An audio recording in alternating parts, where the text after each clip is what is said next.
মধ্যরাতের নীরবতার মাঝে কোটিপতি বিক্রম সিং অপ্রত্যাশিতভাবে তাড়াতাড়ি বাড়ি ফিরে এলেন। কিন্তু যেই না তিনি ভেতরে পা রাখলেন, তাদের পরিচারিকা রাধা ফিসফিস করে কাঁপতে কাঁপতে বললেন, শব্দ করবেন না সাহেব, নয়তো আপনি সব কিছু হারাবেন। কথাটি ছুরির মতো তার হৃদয় গেঁথে গেল এবং সেই জমকালো বাংলোর ঝনমলে দেওয়ালের আড়ালে লুকিয়ে থাকা অন্ধকার রহস্যের এক সিরিজ উন্মোচিত হল। এমন কি ঘটল যে একজন বিশ্বস্ত পরিচারিকাকে নিজের জীবন বিপন্ন করে মালিককে সতর্ক করতে হল? জেগে থাকা চোখে অপেক্ষা করুন প্রিয় শ্রোতা, আর শুনুন। মুম্বাইয়ের রাস্তায় অকাল বৃষ্টি হচ্ছিল। বৃষ্টির ভারী ফোঁটাগুলো তার কালো চকচকে বিলাসবহুল গাড়ির বনেটে আঘাত করছিল। শ্রী বিক্রম গাড়িটি পাশে থামিয়ে ইঞ্জিন বন্ধ করে দিলেন। তার হাতে ছিল সাদা অর্কিডের একটি তোড়া, যার পাপড়িগুলো বৃষ্টির ফোঁটার নিচে কাঁপছিল। আজ তিনি তার স্ত্রী মীরা এবং ছোট মেয়ে প্রিয়াকে চমকে দিতে চেয়েছিলেন। কিন্তু যেই না তিনি গাড়ি থেকে নামলেন, বাড়ির বারান্দা গেকে তাদের পরিচারিকা রাধা ছুটে এলেন। তার মুখ ফ্যাকাশে হয়ে গিয়েছিল। তার কাঁপতে থাকা হাতে তখনও বাসন মাজার গ্লাভস ছিল। হাঁপাতে হাঁপাতে তিনি বললেন, সাহেব, এখন ভেতরে যাবেন না, শব্দ করবেন না। এই কথাগুলো বিক্রমকে সেখানেই থামিয়ে দিল। বারান্দার ছাদে বৃষ্টির ঝাপটা তীর্যকভাবে পড়ছিল এবং বাড়ির ভেতর থেকে হলুদ আলো ক্ষীণভাবে বাইরে আসছিল। শেষবার যখন তিনি তাড়াতাড়ি বাড়ি এসেছিলেন, তখন মীরা বলেছিলেন যে তিনি এক বন্ধুর জন্মদিনের পার্টিতে ব্যস্ত আছেন এবং প্রিয়া ঘুমিয়ে পড়েছিল। বাংলোটি একটি শীতল গেস্ট হাউসের মতো নীরব ছিল। গত কয়েকদিন ধরে তার মনে একটি অদ্ভুত অস্থিরতা কাজ করছিল। দরজার ফাঁক দিয়ে আলোর একটি ঝলক দেখা গেল এবং এক অপরিচিত পুরুষের হাসির শব্দ ভেসে এলো। রাধা তার হাত ধরলেন। তার কণ্ঠস্বর কাঁপছিল কিন্তু দৃঢ় ছিল। আপনি যদি ভেতরে যান, সব কিছু এমনভাবে অদৃশ্য হয়ে যাবে যেন কখনো ছিলই না। দয়া করে সত্যিটা দেখার জন্য অপেক্ষা করুন। বিক্রম চুপচাপ দাঁড়িয়ে রইলেন। একজন ধনী, শক্তিশালী এবং ব্যবসায়ী জগতে সম্মানিত ব্যক্তি, কিন্তু কখনো কখনো নিজের বাড়িতেই একা। তিনি তোড়াটি শক্ত করে ধরলেন, একটি গভীর শ্বাস নিলেন। বৃষ্টির মধ্যে তার হৃদয়ে সন্দেহ এবং এক চাপা দুঃখের মিশ্রণ ছিল। রাধা তার দিকে উদ্বেগ ও সহানুভূতির দৃষ্টিতে তাকালেন, যেন তিনি বুঝতে পারছেন যে আজকের রাতের সত্য সব কিছু বদলে দেবে। বৃষ্টির ধুলোয় ঢাকা কালো লোহার গেট এবং পিচ্ছিল পাথরের পথ মুম্বাইয়ের জুহুতে সমুদ্রের তীরে অবস্থিত তাদের বিলাসবহুল বাংলোর দিকে যাচ্ছিল। দূর থেকে ঢেউয়ের শব্দ নোনা হাওয়ার সাথে মিশে যাচ্ছিল। দোরগোড়ায় প্রিয়ার ছোট চপ্পলগুলো দরজার মাদুরের পাশে পরিপাটি করে রাখা ছিল। সদ্য সাজানো সাদা অর্কিডের ফুলদানিতে তখনও জলের ফোঁটা ছিল এবং ফুলদানিতের কিনারায় কারো হাতের ছাপ ছিল। রান্নাঘরে চিমনি অনবরত চলছিল। সব কিছু পরিষ্কার, পরিচ্ছন্ন, জমকালো, কিন্তু অদ্ভুতভাবে শীতল ছিল। বিক্রম ভ্রু কোঁচকালেন এবং হাত থেকে পিছলে যাওয়া অর্কিডের তোড়াটি তোলার জন্য ঝুঁকলেন। রাধা আস্তে করে কাছে এলেন। তার কণ্ঠস্বর এত মৃদু ছিল যেন ভয় ছিল বাতাসও শুনতে পাবে। সাহেব, দয়া করে এখন ভেতরে যাবেন না, কিছুই বলবেন না। বিক্রম তার দিকে তাকালেন। তার চোখ গভীর হয়ে গেল। বাগিতে কি হচ্ছে? রাধা শুধু মাথা নেড়ে চোখ নামিয়ে নিলেন। আপনি এখানেই লুকিয়ে পড়ুন, আপনাকে নিজের চোখে দেখতে হবে। তারা দুজন বারান্দার পেছনে লুকিয়ে পড়লেন। পর্দার ফাঁক দিয়ে বিক্রম লিভিং রুম দেখলেন। টেবিলে রেড ওয়াইনের গ্লাস রাখা ছিল। একজন অপরিচিত পুরুষের কোট সোফার ওপর অবহেলায় পড়েছিল এবং মীরার কণ্ঠস্বর নিচু কিন্তু তীক্ষ্ণ ছিল। চিন্তা করো না, আজ রাতে কেউ বাড়ি আসবে না। একজনের কণ্ঠস্বর জবাব দিল, শুধু তাকে সই করতে দাও, তার সব কিছু তোমার হয়ে যাবে। প্রতিটি শব্দ ছুরির মতো বিক্রমের কানে বিঁধছিল। রাধা মাথা নিচু করে খুব ধীরে ধীরে বললেন, তার চোখ গেটের দিকে তাকিয়েছিল। আপনি বিজনেস ট্রিপে যাওয়ার পর থেকে বাড়ি আর আগের মতো নেই। আমি এমন কিছু কথা শুনেছি যা আমার শোনা উচিত হয়নি, কিন্তু আমার ভয় হয়েছিল যে যদি আমি তাড়াতাড়ি বলি তবে সবাই অস্বীকার করবে। দয়া করে প্রমাণের জন্য অপেক্ষা করুন। বিক্রম তার মুঠো শক্ত করলেন এবং তারপর শিথিল করে দিলেন। তিনি তোড়াটি দেয়ালের পাশে রাখলেন। তার কণ্ঠস্বর গভীর হয়ে গেল। ঠিক আছে, তুমি আমার পিছনে দাঁড়িয়ে থাকো। যদি কিছু ভুল হয় তবে চৌকির তিওয়ারিজিকে ডাকতে যেও। রাধা মাথা নাড়লেন। তার ঠোঁট শক্ত হয়ে চেপেছিল। ঘরের ভেতরে গ্লাস টক্কর খাওয়ার শব্দ শান্ত হয়ে গেল এবং হাসি হঠাৎ বন্ধ হয়ে গেল। বিক্রম দেখলেন যে হলের ক্যামেরা ঘোরানো আছে। রাধা মৃদুভাবে বললেন, আমি কয়েকদিন ধরে এটি ঘোরানো দেখেছি, কিন্তু এটি ঠিক করার সাহস পাইনি। তিনি ধীরে ধীরে মাথা নাড়লেন। সব কিছুর একটি কারণ আছে। তিনি ধীরে ধীরে বললেন, এখন থেকে প্রতিটি কথার দাম হবে, তাড়াহুড়ো নয়। রাধা সম্মতি দিলেন। তার হাত কাঁপছিল এবং বাইরে থেকে ঢেউয়ের শব্দ আসছিল অনবরত। বিক্রম ধীরে ধীরে বললেন, যেন নিজেকে মনে করাচ্ছেন, বাড়ি এমন জায়গা হতে পারে না যেখানে মানুষ ভয় পায়। রাধা উত্তর দিলেন, তার কণ্ঠস্বর কাঁপছিল কিন্তু শক্তিশালী ছিল, সৎ মানুষের ভয় কিসের সাহেব। যে মুহূর্তে তিনি দরজা ঠেলার ইচ্ছা করলেন, একজন মানুষের পায়ের শব্দ খুব কাছ থেকে এলো। রাধা দ্রুত তার হাত দরজার হ্যান্ডেলের ওপর রাখলেন, মাথা নাড়লেন। তার চোখে মিনতি ছিল, দয়া করে সাহেব। ঘরের ভেতরে মীরার কণ্ঠস্বর মৃদু এবং দ্রুত ছিল, শব্দ করো না, প্রতিবেশীর মনোযোগ যাবে। সত্য চোখের সামনে ছিল, শুধু একটি কাজ এবং সব কিছু ফেটে যাবে। কিন্তু বিক্রম গোলমাল বেছে নিলেন না। তিনি চুপচাপ দরজার হ্যান্ডেল থেকে তার হাত সরিয়ে নিলেন। তার চোখ শান্ত হয়ে গেল, বেদনাদায়ক কিন্তু স্পষ্ট। সেই মুহূর্তে তিনি বুঝলেন যে নীরবতা দুর্বলতা নয়, বরং যুক্তির প্রথম পদক্ষেপ। তিনি রাধার দিকে ফিরলেন এবং খুব ধীরে ফিসফিস করলেন। তার ঠোঁট কেবল নড়ল। এখন থেকে প্রতিটি বিবরণ মনে রাখতে হবে। রাধা মাথা নাড়লেন, আমি বুঝেছি। ঘরের ভেতরে ফোন ভাইব্রেট হল। মীরার কণ্ঠস্বর এলো, রিঙ্গার বন্ধ করে দাও। স্ক্রিন বন্ধ হয়ে গেল। বারান্দার বাইরে বৃষ্টি তখনও অনবরত ঝরছিল। প্রতিটি ফোঁটা বিক্রমের হৃদয়ের ওপর ভারী ও চুপচাপ পড়ছিল। বৃষ্টি তখনও বারান্দার বাইরে হচ্ছিল, যেন কারো হৃদয়ের বোঝা আরও বাড়িয়ে দিচ্ছিল। আলো ঝলমলে ঘরে মীরা রাহুলের জন্য মদ ঢালছিল। তার গতিবিধি ধীর এবং অদ্ভুত ছিল। তার হাসি ছিল অর্ধেকটা। তার চোখে ছিল এক দ্যুতি যা কেউ বুঝতে পারত না। তার কণ্ঠস্বর এত মৃদু ছিল যেন ভয় ছিল বাতাসও শুনতে পাবে। সে এখনও মনে করে আমি একজন ভালো স্ত্রী, কিন্তু আসলে সব কিছু আমাদের পরিকল্পনার অংশ।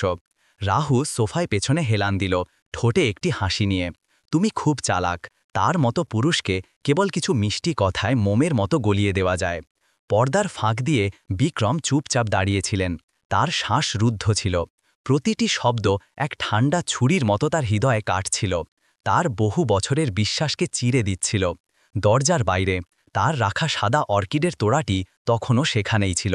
বৃষ্টি এবং বাতাসের কারণে সূক্ষ্ম পাপড়িগুলো ধীরে ধীরে ঝরে পড়ছিল।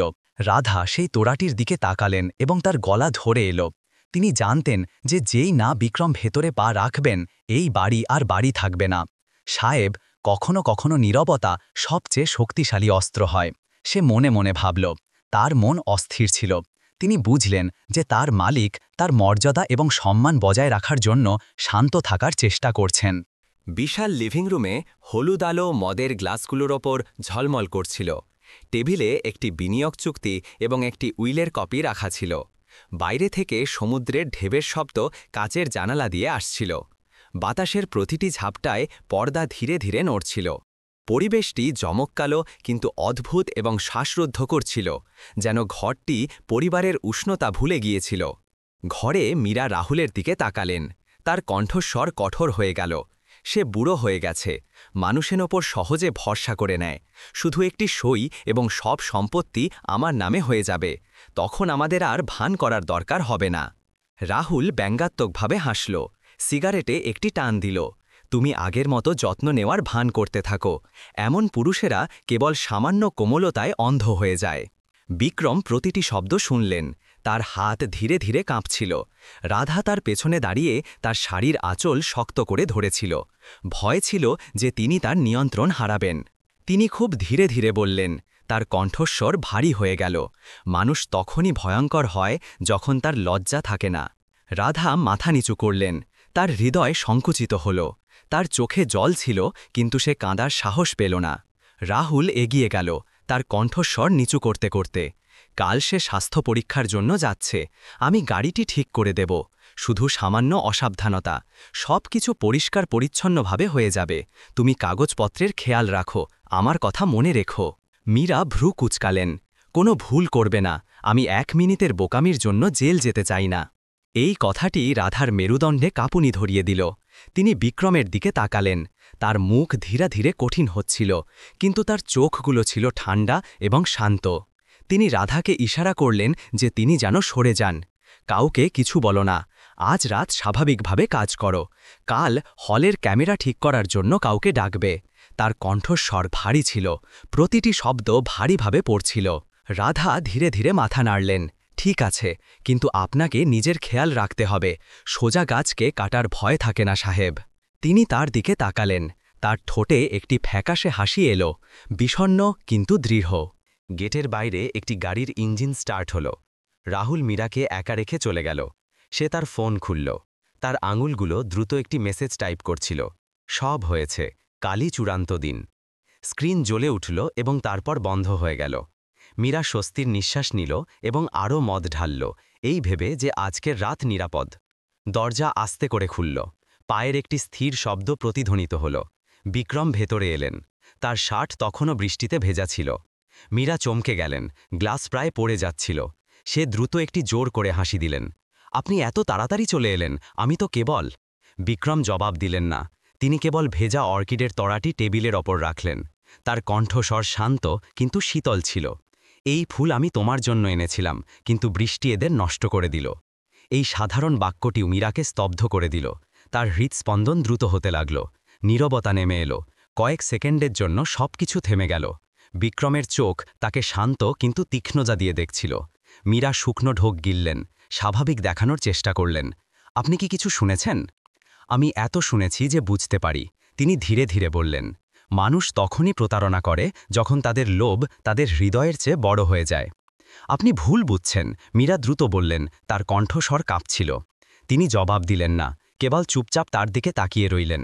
তার চোখ সেই শীতল বাইরের আবরণ ভেদ করছিল যা সে এখনও পড়েছিল। মীরা চোখ এড়ানোর জন্য মাথা নিচু করলেন। তার ঠোঁট শক্ত করে চেপে গেল। বারান্দার বাইরে রাধা লুকিয়ে দাঁড়িয়েছিলেন। তার হৃৎস্পন্দন দ্রুত হচ্ছিল। তিনি বুঝলেন যে মালিক গোলমাল করতে চান না। এটাই ছিল এই বাড়ির সামান্য মর্যাদা বজায় রাখার একমাত্র উপায়, অন্তত আজকের রাতের জন্য। মীরা ঘুরলেন এবং দ্রুত সিঁড়ি বেয়ে ওপরে উঠতে লাগলেন, তার পিঠের ওপর জ্বলন্ত দৃষ্টি থেকে বাঁচতে বাঁচতে। যখন তার গোড়ালির শব্দ দূরে চলে গেল, তখন রাধা কাছে এলেন। ধীরে ধীরে বললেন, এখন আমরা কি করব সাহেব? বিক্রম বাইরের আকাশের দিকে তাকালেন। বৃষ্টি এখনও থামেনি। দূরে কোথাও সমুদ্রে বিদ্যুৎ চমকাচ্ছিল। চুপ থাকো, কিন্তু সব কথা মনে রেখো, কাল কেউ আর ভান করতে পারবে না। রাধা মাথা নাড়লেন। তার চোখ লাল ছিল। আলো ঝলমলে ঘরে দুজনের ছায়া ঠান্ডা মেঝের ওপর পড়ছিল। একটি স্থির, একটি কাঁপছে। দুজনই সত্যের ভোরের অপেক্ষা করছিল। পরের দিন সকালে মুম্বাইয়ের সমুদ্র শান্ত ছিল। সকালের রোদ পর্দা ভেদ করে আসছিল এবং রাতের বৃষ্টির জল মেঝেতে ঝলমল করছিল। মীরা তাড়াতাড়ি উঠলেন। একটি সাদা সিল্কের পোশাক পরা, চুল পরিপাটি করে বাঁধা এবং একটি কোমল হাসি নিয়ে, যেন গত রাতে কিছুই ঘটেনি। কফির সুবাস পুরো ডাইনিং রুমে ছড়িয়ে গেল। বিক্রম টেবিলের প্রান্তে বসে শান্তভাবে তার ফোন দেখছিলেন। স্ক্রিনের আলো তার মুখের ওপর পড়ছিল, যেখানে রাধার পুনরুদ্ধার করা ক্যামেরার ভিডিও চলছিল। মীরা এবং রাহুলের ছবি স্পষ্ট ছিল, প্রতিটি স্পর্শ, প্রতিটি শব্দ, যা অস্বীকার করা যেত না। বিক্রমের মনে গতরাতে মীরার কণ্ঠস্বর তখনও প্রতিধ্বনিত হচ্ছিল। আপনি এত তাড়াতাড়ি চলে এলেন।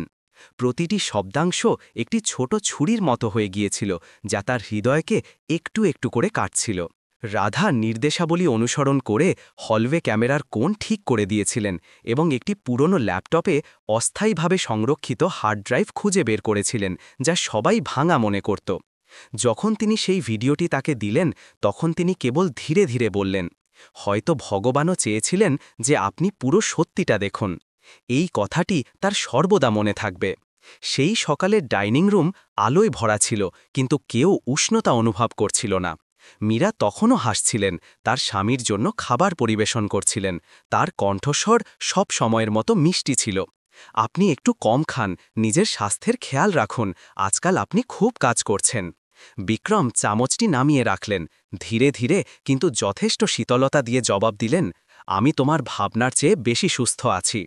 এই ছোট বাক্যটি কিন্তু বারান্দার বাইরে কাজ পরিষ্কার করা রাধা শুনলেন এবং কেঁপে উঠলেন। তিনি তার কথার লুকানো অর্থ বুঝে গেলেন, একটি সতর্কতা যার জন্য উচ্চ স্বরের দরকার ছিল না। মীরা উঠলেন, জানালার দিকে চলে গেলেন, যেন সমুদ্র দেখছেন। যখন তিনি ঘুরলেন, তখন বিক্রমের চোখ তখনও শান্ত ছিল, কিন্তু ভেতরে একটি ঝড় চলছিল। যখন মীরা টেবিল থেকে চলে গেলেন, তখন রাধা ভেতরে এলেন। ধীরে ধীরে বললেন, সাহেব, আমি এটা পেয়েছি। তিনি একটি ছোট ইউএসবি দিলেন। তিনি সেটি ফোনে লাগালেন। ভিডিওটি চলল। রাহুলের কণ্ঠস্বর প্রতিধ্বনিত হল, শুধু তাকে সই করতে দাও, তার সব কিছু তোমার হয়ে যাবে। পরিবেশ ভারী হয়ে গেল। বিক্রম চুপচাপ বসে রইলেন। তার মুঠো শক্ত হয়ে চেপেছিল, কিন্তু কণ্ঠস্বর স্থির ছিল। কিছু লোক টাকা দিয়ে দরিদ্র হয় না, কিন্তু চরিত্র দিয়ে দরিদ্র হয়। মানুষের সবচেয়ে বড় ক্ষতি হল তার দয়া হারানো। হঠাৎ মীরার ফোন বেজে উঠল। স্ক্রিনে রাহুল নামটি জলজল করছিল। রাধা দ্রুত দেখলেন, তার হৃৎস্পন্দন দ্রুত হচ্ছিল। মীরা দ্রুত ফোনটি তুললেন এবং বারান্দায় চলে গেলেন। তার কণ্ঠস্বর নিচু করতে করতে, এই সময় ফোন করবে না, সে এখানেই আছে। রাহুলের কণ্ঠস্বর স্পিকার থেকে এলো, চিন্তা করো না, পরিকল্পনা এখনও চলছে। রাধা তার দিকে তাকালেন। মনে তারল্য ছিল, তার মালিকের জন্য তার দয়া হচ্ছিল, কিন্তু তিনি নিজেকে থামিয়ে দিলেন। এখন কিছু বললে সবকিছু নষ্ট হয়ে যাবে। যখন মীরা বাইরে গেলেন, তখন বিক্রম তার ব্যক্তিগত আইনজীবীকে ফোন করলেন। তার কণ্ঠস্বর গভীর এবং দৃঢ় ছিল। আজ দুপুরে আমার অফিসে দেখা করো, কেউ যেন জানতে না পারে। ফোন বন্ধ করে তিনি রাধাকে নির্দেশ দিলেন, এই কথা কাউকে বলো না, গার্ডকেও না। জীবনে খুব তাড়াতাড়ি কথা বললে আমরাই ভুল হয়ে যাই। রাধা সম্মতি দিয়ে মাথা নিচু করলেন। আমি বুঝি সাহেব, সৎ মানুষ ভয় পায় না, কেবল মানুষের হৃদয়কে ভয় পায়। এরই মধ্যে প্রিয়া নিচে এলো। তার চুল এলোমেলো ছিল। সে নিষ্পাপভাবে হাসল। মা, বাবা কি আজ কাজে যাবেন না? মীরা ঘুরলেন। তার হাসি সামান্য জোর করা ছিল। আজ মা চেয়েছিল যে পুরো পরিবার একসাথে ব্রেকফাস্ট করি। বিক্রম তার ছোট মেয়ের দিকে তাকালেন। তার চোখ নরম হয়ে গেল। প্রিয়া রাধার হাত টেনে ধরল। ধীরে ধীরে বলল, রাধা দিদি, কাল রাতে আমি রাহুল আঙ্কেলকে বাড়িতে দেখেছিলাম। মা বললেন যে তিনি বিজলি ঠিক করছিলেন, কিন্তু আমি তাকে মাকে জড়িয়ে ধরতে দেখেছিলাম। রাধা স্তব্ধ হয়ে গেলেন। তার হৃদয় যেন থেমে গেল। তিনি ঝুঁকে পড়ে মেয়েটির মাথায় হাত বুলালেন। তুমি ভালো মেয়ে, এই কথা কাউকে বলো না, বড়দের সামলাতে দাও। যখন মীরা মেয়েটিকে বাগানে নিয়ে গেলেন, তখন রাধা বিক্রমের কাছে এলেন। ধীরে ধীরে বললেন, মেয়েটি দেখে ফেলেছে, এখন আপনি কি করবেন? বিক্রম সমুদ্রের দিকে তাকালেন। তার চোখ এত গভীর ছিল যেন তাতে পুরো আকাশ ঢুকে গেছে। আমাদের আরও তাড়াহুড়ো করা উচিত নয়। যদি এখন সত্যিটা বলা হয়, তবে তারা সবাই অস্বীকার করবে। মনে রেখো, জীবনে কর্মের নিয়ম আছে। খারাপের শেষ খারাপই হয়, তাড়াতাড়ি বা দেরিতে। রাধা চুপ রইলেন। তার কথাগুলো হালকা ছিল, কিন্তু লবণের মতো বিচ্ছিল। সন্ধ্যায় যখন মীরা বাড়ি এলেন, তখন তিনি টেবিলের ওপর ল্যাপটপ খোলা দেখলেন। তিনি দ্রুত এগিয়ে গেলেন। তার হৃৎস্পন্দন দ্রুত হচ্ছিল। আপনি কি দেখছেন? বিক্রম মাথা তুললেন। তার চোখ শান্ত ছিল। আমি পুরনো ক্যামেরার ফুটেজ দেখছি। এই কোণটা সত্যিই সুন্দর। মীরার মুখ ফ্যাকাশে হয়ে গেল। তার মুখ তোতলাতে লাগল। আপনি অদ্ভুত কথা বলছেন কেন? তিনি জবাব দিলেন না, কেবল চায়ের কাপটি নিচে রাখলেন চুপচাপ। রাধা দূর থেকে মীরার হাত কাঁপতে দেখলেন।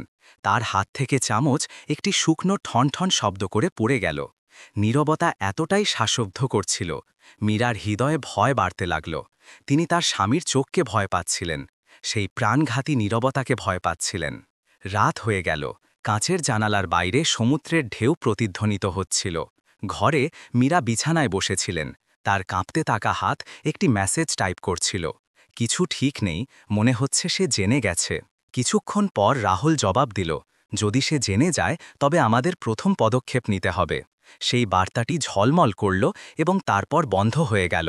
অন্ধকার ঘরটিকে গ্রাস করে নিল। কেবল ঢেউয়ের শব্দ এবং ষড়যন্ত্রকারীদের ভারী শ্বাস-প্রশ্বাস বাকি ছিল। রাত হয়ে গেল। সমুদ্রের তীরের বাংলোটি একটি ঠান্ডা নীরবতায় মোড়ানো ছিল। বাতাস নারকেল গাছগুলোর মধ্য দিয়ে যাচ্ছিল, সাথে নিয়ে আসছিল আর্দ্রতা এবং লবণের নোনতা গন্ধ। দ্বিতীয় তলার ঘরে মীরা ড্রেসিং টেবিলের সামনে বসেছিলেন। আয়নায় তার মুখ সুন্দর এবং ঠান্ডা উভয়ই লাগছিল। টেবিলের ওপর একটি ছোট ডায়েরি খোলা ছিল, যাতে বাঁকা হাতে লেখা ছিল, যদি সে জেনে যায়, তবে আমাদের প্রথম পদক্ষেপ নিতে হবে। এর নিচে রাহুলের ফোন নম্বর ছিল। সাথে লেখা ছিল, ঘুমের ওষুধ পর্যায় 1। তিনি ডায়েরিটি বন্ধ করে দিলেন। তার আঙুলগুলো ধীরে ধীরে কাঁপছিল, কিন্তু তার চোখ ছুরির মতো তীক্ষ্ণ ছিল। সেই নাটকীয় সকালের পর মীরা জানতেন যে বিক্রম সন্দেহ করেছেন। তার স্বামীর শান্ত দৃষ্টি তাকে ভয় দেখাচ্ছিল। তার গতরাতে রাহুলের সাথে হওয়া কথোপকথন মনে পড়ল। যদি আমরা ধরা পড়ি, তবে আমি কাউকে জীবিত ছাড়ব না যে কথা বলতে পারবে। এখন সেই শব্দগুলো তার মনে একটি চিহ্নের মতো ছিল। তাকে এখন ভয় লাগছিল না, কেবল ঘৃণা এবং জ্বলন্ত আকাঙ্ক্ষা অনুভব হচ্ছিল। এর আগে যে সে কিছু করে, আমাকে তাকে মারতে হবে। মীরা বিড়বিড় করলেন। মদের গ্লাসটি শক্ত করে ধরলেন। তার হৃদয়ের অন্ধকার সমস্ত মানবতাকে গ্রাস করে নিয়েছিল। পরের দিন দুপুরে মীরা প্রিয়ার জন্মদিনের জন্য ফল কেনার অজুহাতে বাইরে গেলেন এবং নারকেল গাছগুলোর আড়ালে লুকিয়ে থাকা একটি ছোট রাস্তার ধারের ক্যাফেতে রাহুলের সাথে চুপিসারে দেখা করলেন। রাহুল ইতিমধ্যেই সেখানে ছিল। তার মুখমণ্ডল ছিল টানটান, তার কণ্ঠস্বর কাঁপছিল। চলো পালিয়ে যাই মীরা, এখনও সময় আছে। যদি সে জেনে যায় তবে কেউ আমাদের বাঁচাতে পারবে না। মীরা কফিতে একটি চুমুক দিলেন। তার ঠোঁট হালকা করে মোড় নিল। পালিয়ে যাওয়ার মানে সব কিছু হারিয়ে ফেলা। তুমি কি আগের মতো গরিবিতে বাঁচতে চাও? যদি সে না থাকে তবে সব কিছু আমাদের হবে। রাহুল ঘাবড়ে গিয়ে চারপাশে তাকাল।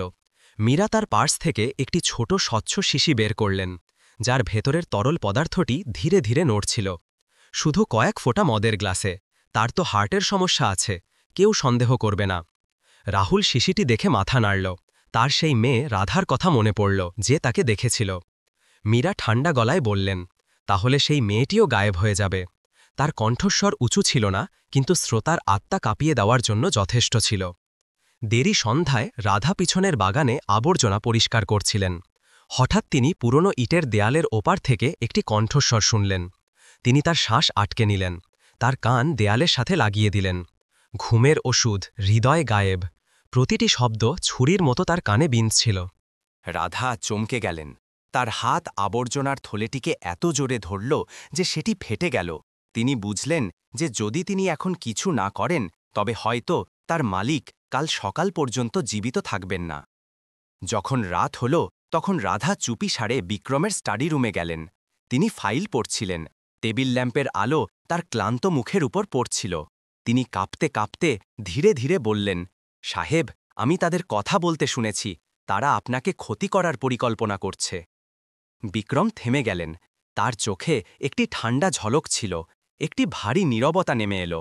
তারপর তিনি ধীরে ধীরে বললেন, তুমি কেবল এমন ভান করো যেন কিছুই জানো না। জীবনে বিষাক্ত সাপ তখনই তাদের লেজ দেখায় যখন তারা মনে করে যে শিকার মরে গেছে। ভয় পেও না।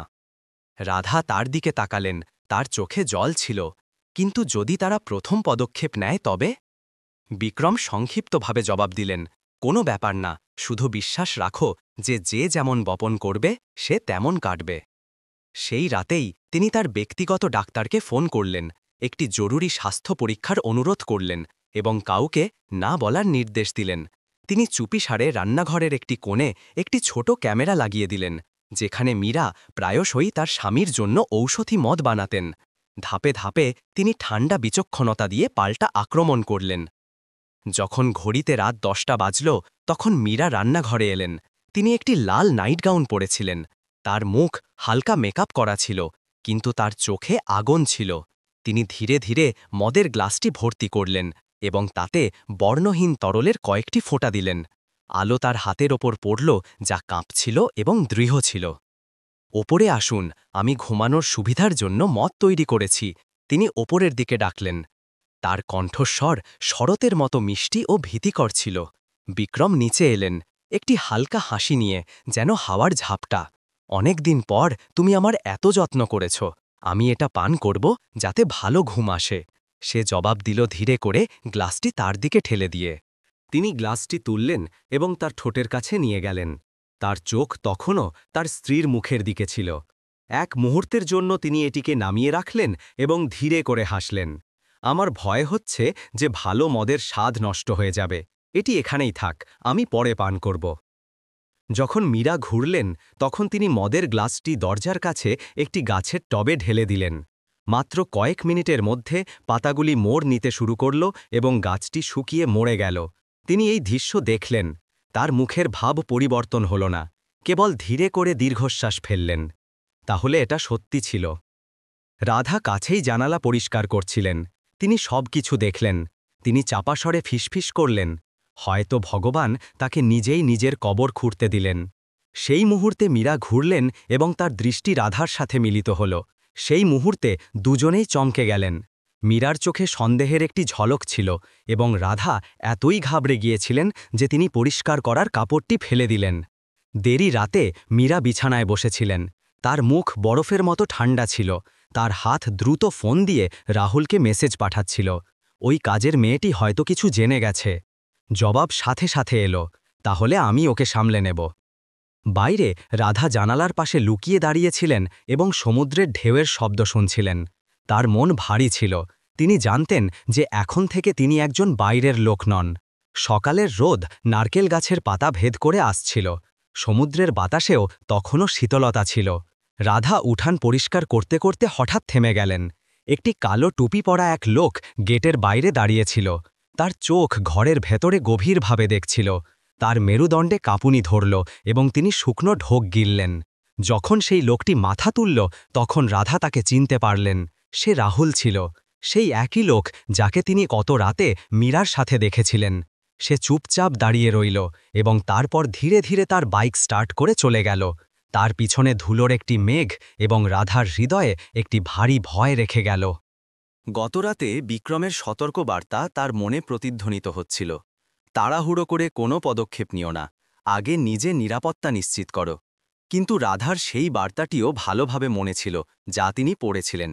ওই কাজের মেয়েটি হয়তো কিছু জেনে গেছে, আমি ওকে সামলে নেব। এখন তিনি বুঝতে পারলেন যে সামলানোর মানে কি। তার মনে একটি উদ্বেগ উঠল, যদি তিনি খুব বেশি সময় চুপ থাকেন তবে হয়তো তিনি নিজেই সমুদ্রে ফেলে দেওয়া একটি লাশ হয়ে যাবেন। তিনি ধীরে করে নিজেকে বললেন, জীবনে কখনো কখনো নীরবতা সবচেয়ে দ্রুত মৃত্যুর উপায় হয়। আজ বাংলোটি অদ্ভুতভাবে শান্ত ছিল। বিক্রম স্টাডিতে বসেছিলেন, খবরের কাগজ পড়ার ভান করছিলেন, কিন্তু আসলে প্রতিটি শব্দ শুনছিলেন। মীরা তখনও শান্ত থাকার ভান করছিলেন। তিনি একটি ফিরোজা রঙের পোশাক পরলেন, রান্না করলেন এবং রাধাকে সাহায্যের জন্য ডাকলেন। তার কণ্ঠস্বর রেশমের মতো নরম ছিল। আমি তোমাকে পরিবারের সদস্য মনে করি। রাধা মাথা নিচু করলেন, তার কণ্ঠস্বর মৃদু ছিল। হ্যাঁ, আমি শুধু চাই যে সবাই শান্তিতে থাকুক। দুজনের দৃষ্টি মিলিত হল। একটি সন্দেহে ভরা ছিল, একটি ভয় লুকিয়ে রেখেছিল। মীরা হৃদয়ে সেই হাসি একটি কাঁটার মতো ছিল এবং রাধার কাছে এটি এত মিথ্যা মনে হচ্ছিল যে শ্বাস নেওয়া কঠিন হয়ে গেল। দুপুরে কাপড় শুকানোর জন্য উঠানে যাওয়ার সময় রাধা হঠাৎ পিছনের বাগানে একটি ছায়া দেখলেন। তিনি ধীরে করে দেওয়ালের পিছনে লুকিয়ে দেখলেন। তার হৃৎস্পন্দন দ্রুত হচ্ছিল। রাহুল নিচে ঝুঁকেছিল এবং একটি গাছের নিচে কিছু পুঁতছিল। যখন সে চলে গেল তখন রাধা কাঁপতে কাঁপতে এগিয়ে গেলেন। ওটা ছিল একটি ছোট প্লাস্টিকের ব্যাগ, যার ভেতরে তাড়াহুড়ো করে লেখা একটি কাগজের টুকরো ছিল। আজ রাত 9টায়। তিনি কাগজটি শক্ত করে ধরলেন। তার কপাল বেয়ে ঠান্ডা ঘাম ঝরছিল। দেরি সন্ধ্যায় মীরা আবারও একটি জমকালো রাতের খাবার তৈরি করলেন। Beef star fry, red wine, sea food soup, সবকিছু অসাধারণ ছিল। তিনি রাধার সাথে হেসে কথা বলছিলেন, এমনকি তার জন্য খাবারও পরিবেশন করছিলেন। খাও, তুমি খুব রোগা হয়ে গেছ। রাধা শুধু ফ্যাকাশে হাসি হাসলেন। হ্যাঁ, আমি পরে খাব।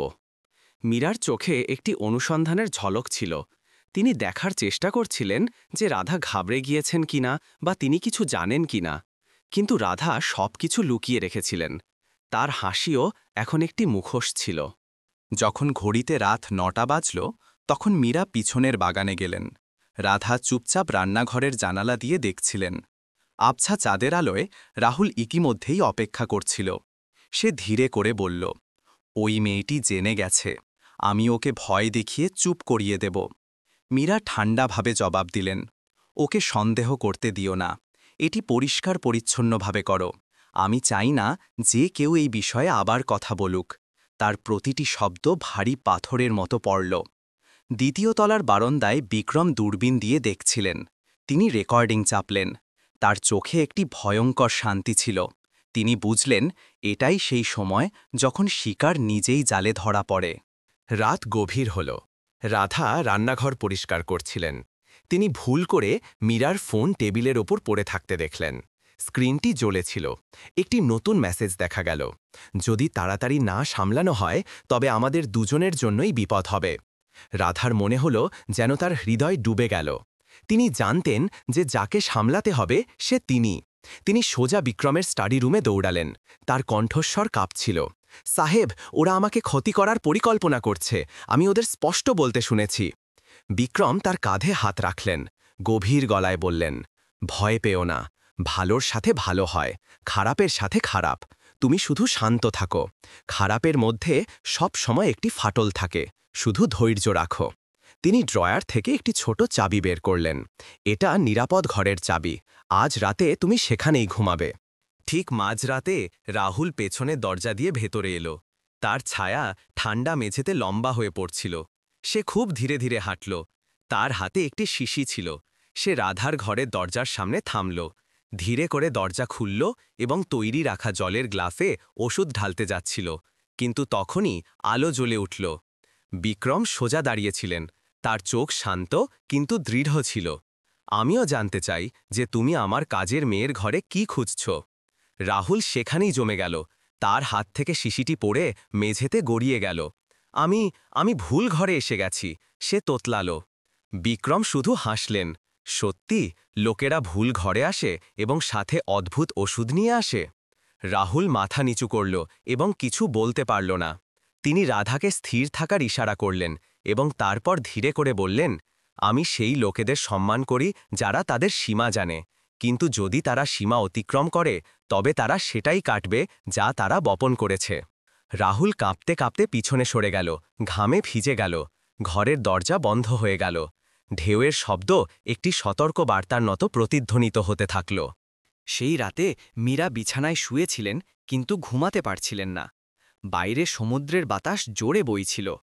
তার মনে বিক্রমের দ্বারা রাহুলকে ধরার দৃশ্য বারবার আসছিল।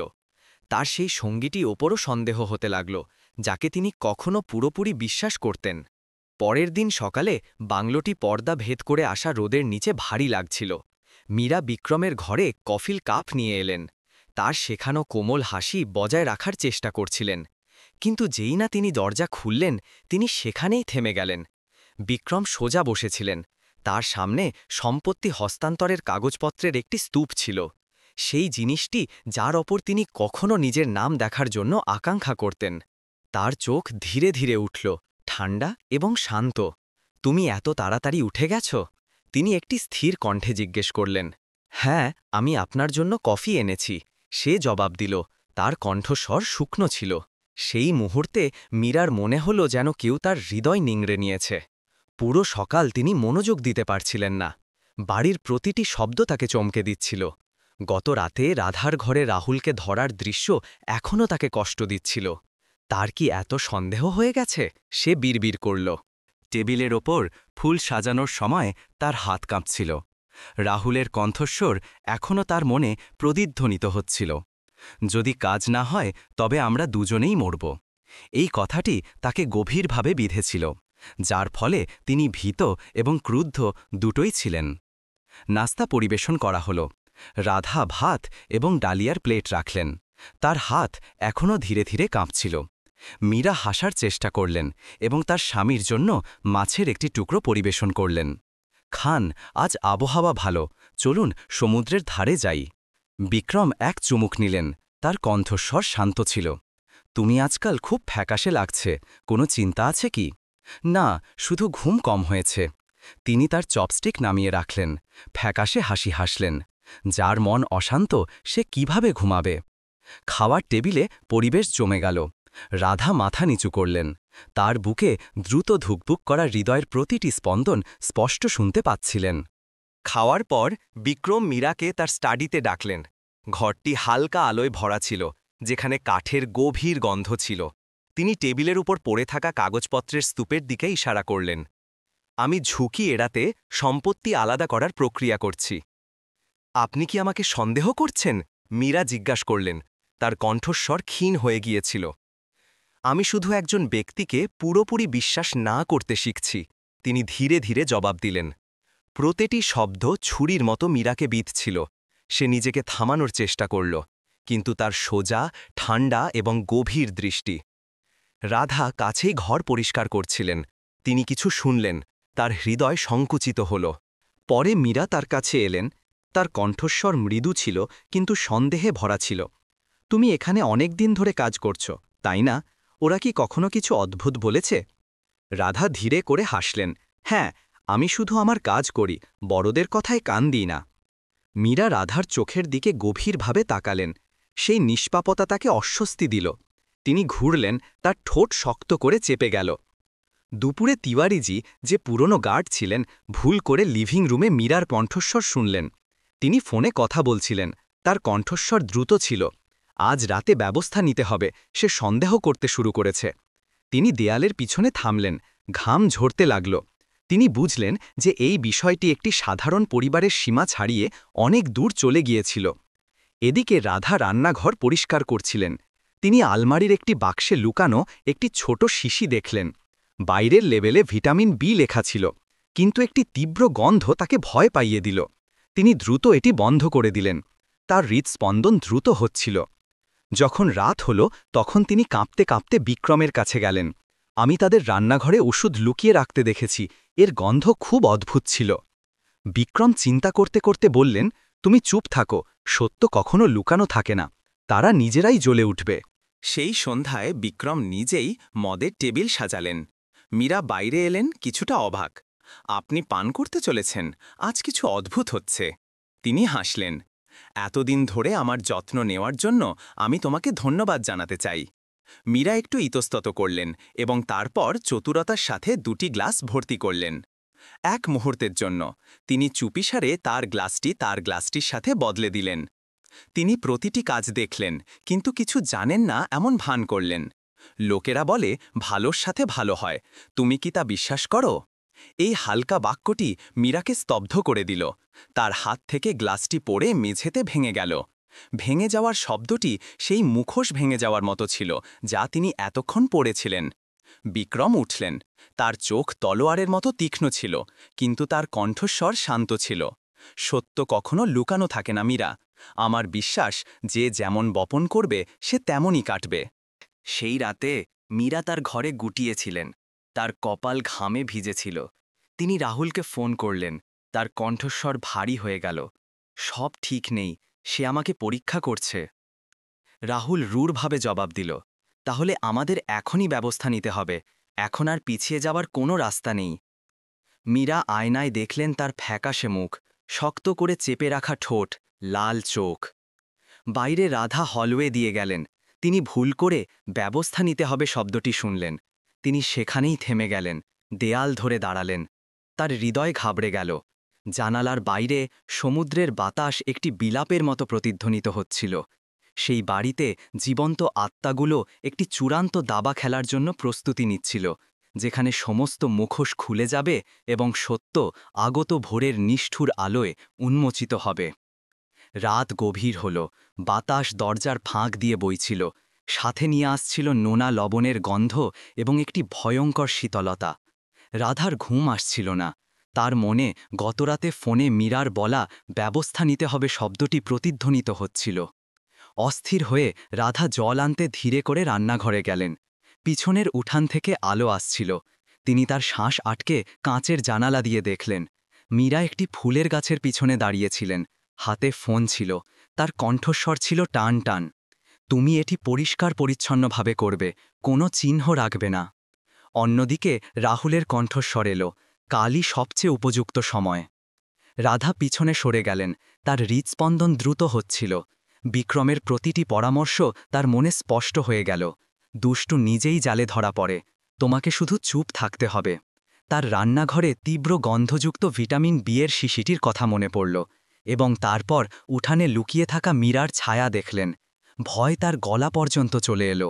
রাধা বুঝতে পারলেন যে তারা যা চায় তা কেবল টাকা নয়, বরং কারো জীবন। পরের দিন সকালে আকাশ ঝলমলে ছিল, কিন্তু বাংলোতে পরিবেশ এখনও অদ্ভুতভাবে বিষণ্ণ ছিল। বিক্রম এই বলে তাড়াতাড়ি বাড়ি থেকে বেরিয়ে গেলেন যে তার একটি জরুরি বৈঠক আছে। রাধা দ্রুত একটি কাগজের টুকরো লিখলেন এবং সেটি তার স্টাডি টেবিলের ড্রয়ারে রেখে দিলেন। দুপুরের পানীয় থেকে সাবধান থাকবেন। তিনি শুধু আশা করলেন যে তিনি এটি সময়মতো পড়বেন। দুপুরে মীরা একটি কৃত্রিম সতেজতা নিয়ে উপস্থিত হলেন। তিনি একটি বিশুদ্ধ সাদা পোশাক পরেছিলেন এবং তার স্বামীর ঘরে একটি ট্রেতে জিনসেং পানীয় নিয়ে এলেন। আপনি সারাদিন কাজ করেন, আপনার শক্তি ফিরে পেতে একটু জিনসেং পান করুন। বিক্রম হাসলেন, ধন্যবাদ, আজ তুমি খুব যত্নশীল। সে ধীরে করে মাথা নিচু করল, তার হাসি সামান্য কাঁপছিল। যখন তিনি গ্লাসটি তার ঠোঁটের কাছে তুললেন, তখন রাধা দরজার বাইরে দাঁড়িয়েছিলেন। তার হাত পরিষ্কার করার কাপড়টি শক্ত করে ধরে রেখেছিল। তিনি কেবল এক চুমুক নিলেন। তার চোখে একটি অনুসন্ধানের ঝলক ছিল। মীরা ধীরে করে শ্বাস ছাড়লেন, এই ভেবে যে পরিকল্পনা সফল হয়েছে। কিন্তু হঠাৎ তার ব্যাগে ফোন বেজে উঠল। তিনি চমকে গেলেন এবং জিনসেংয়ের গ্লাসটি মেঝেতে ফেলে দিলেন। হলুদ তরল একটি খোলা ক্ষতের মতো ছড়িয়ে গেল। ফোন থেকে রাহুলের কণ্ঠস্বর এলো, সব গণ্ডগোল হয়ে গেছে। তিওয়ারিজি গতরাতে সব কিছু শুনেছেন, তার কাছে রেকর্ডিং আছে। মীরার মুখ ফ্যাকাশে হয়ে গেল, তার চোখ চারপাশে ঘুরতে লাগল। বিক্রম উঠলেন, তার কণ্ঠস্বর গভীর এবং স্থির ছিল। তুমি কিসের ভয় পাচ্ছ? না, শুধু ভুল করে হাত লেগে গেল। সে তোতলাতে লাগল। ঘরের দরজা খোলা হল। তিওয়ারিজিকে দেখা গেল। তার কাঁপতে থাকা হাতে একটি পুরনো ফোন ছিল। আমি মালিকের ঘরের বিষয় হস্তক্ষেপ করতে চাই না, কিন্তু এই বিষয়টি স্পষ্ট করা দরকার। তার কণ্ঠস্বর কাঁপছিল কিন্তু দৃঢ় ছিল। তিনি রেকর্ডিংটি চালালেন। মীরার কণ্ঠস্বর স্পষ্ট করে প্রতিধ্বনিত হল, কাল রাতে সে আমার তৈরি করা জিনসেং পানীয় পান করবে, শুধু কয়েক ফোঁটা। মীরা পড়ে গেলেন এবং চিৎকার করে উঠলেন, এই বুড়ো আমাকে সর্বনাশ করেছে।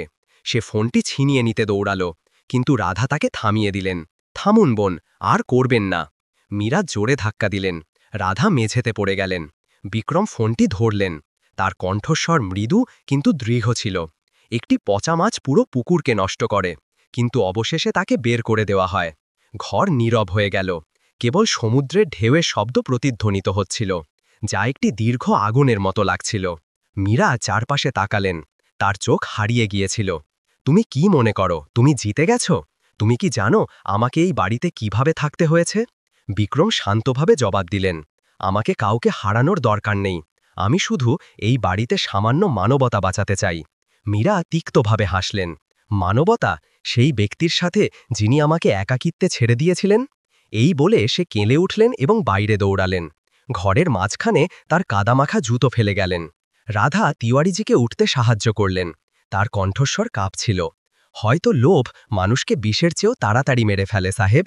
বিক্রম চুপচাপ জানালার বাইরে দেখলেন, যেখানে হালকা বৃষ্টি শুরু হয়ে গিয়েছিল। তিনি ধীরে করে বললেন, কেউ নিজের কর্ম থেকে বাঁচতে পারে না, তাড়াতাড়ি বা দেরিতে। দেরি সন্ধ্যায় মীরা গায়েব হয়ে গেলেন। পুরো বাড়ি তাকে খুঁজতে লাগল। রাধা পিছনের উঠানে গেলেন। তিনি কেবল তার ফোনটি একটি পাথরের বেঞ্চের কাছে পড়ে থাকতে দেখলেন। স্ক্রিনটি তখনও একটি ভিডিও রেকর্ড করছিল। তাতে মীরার মুখ স্পষ্ট ছিল, তার চোখ লাল ছিল, ঠোঁট কাঁপছিল। যদি একদিন আমি না থাকি, তবে মনে রেখো যে আমিও একজন শিকার ছিলাম। যখন বিক্রম সেখানে পৌঁছালেন, তখন মীরার ঘরের সাদা পর্দাগুলো বাতাসে উড়ছিল। জানালা খোলা ছিল।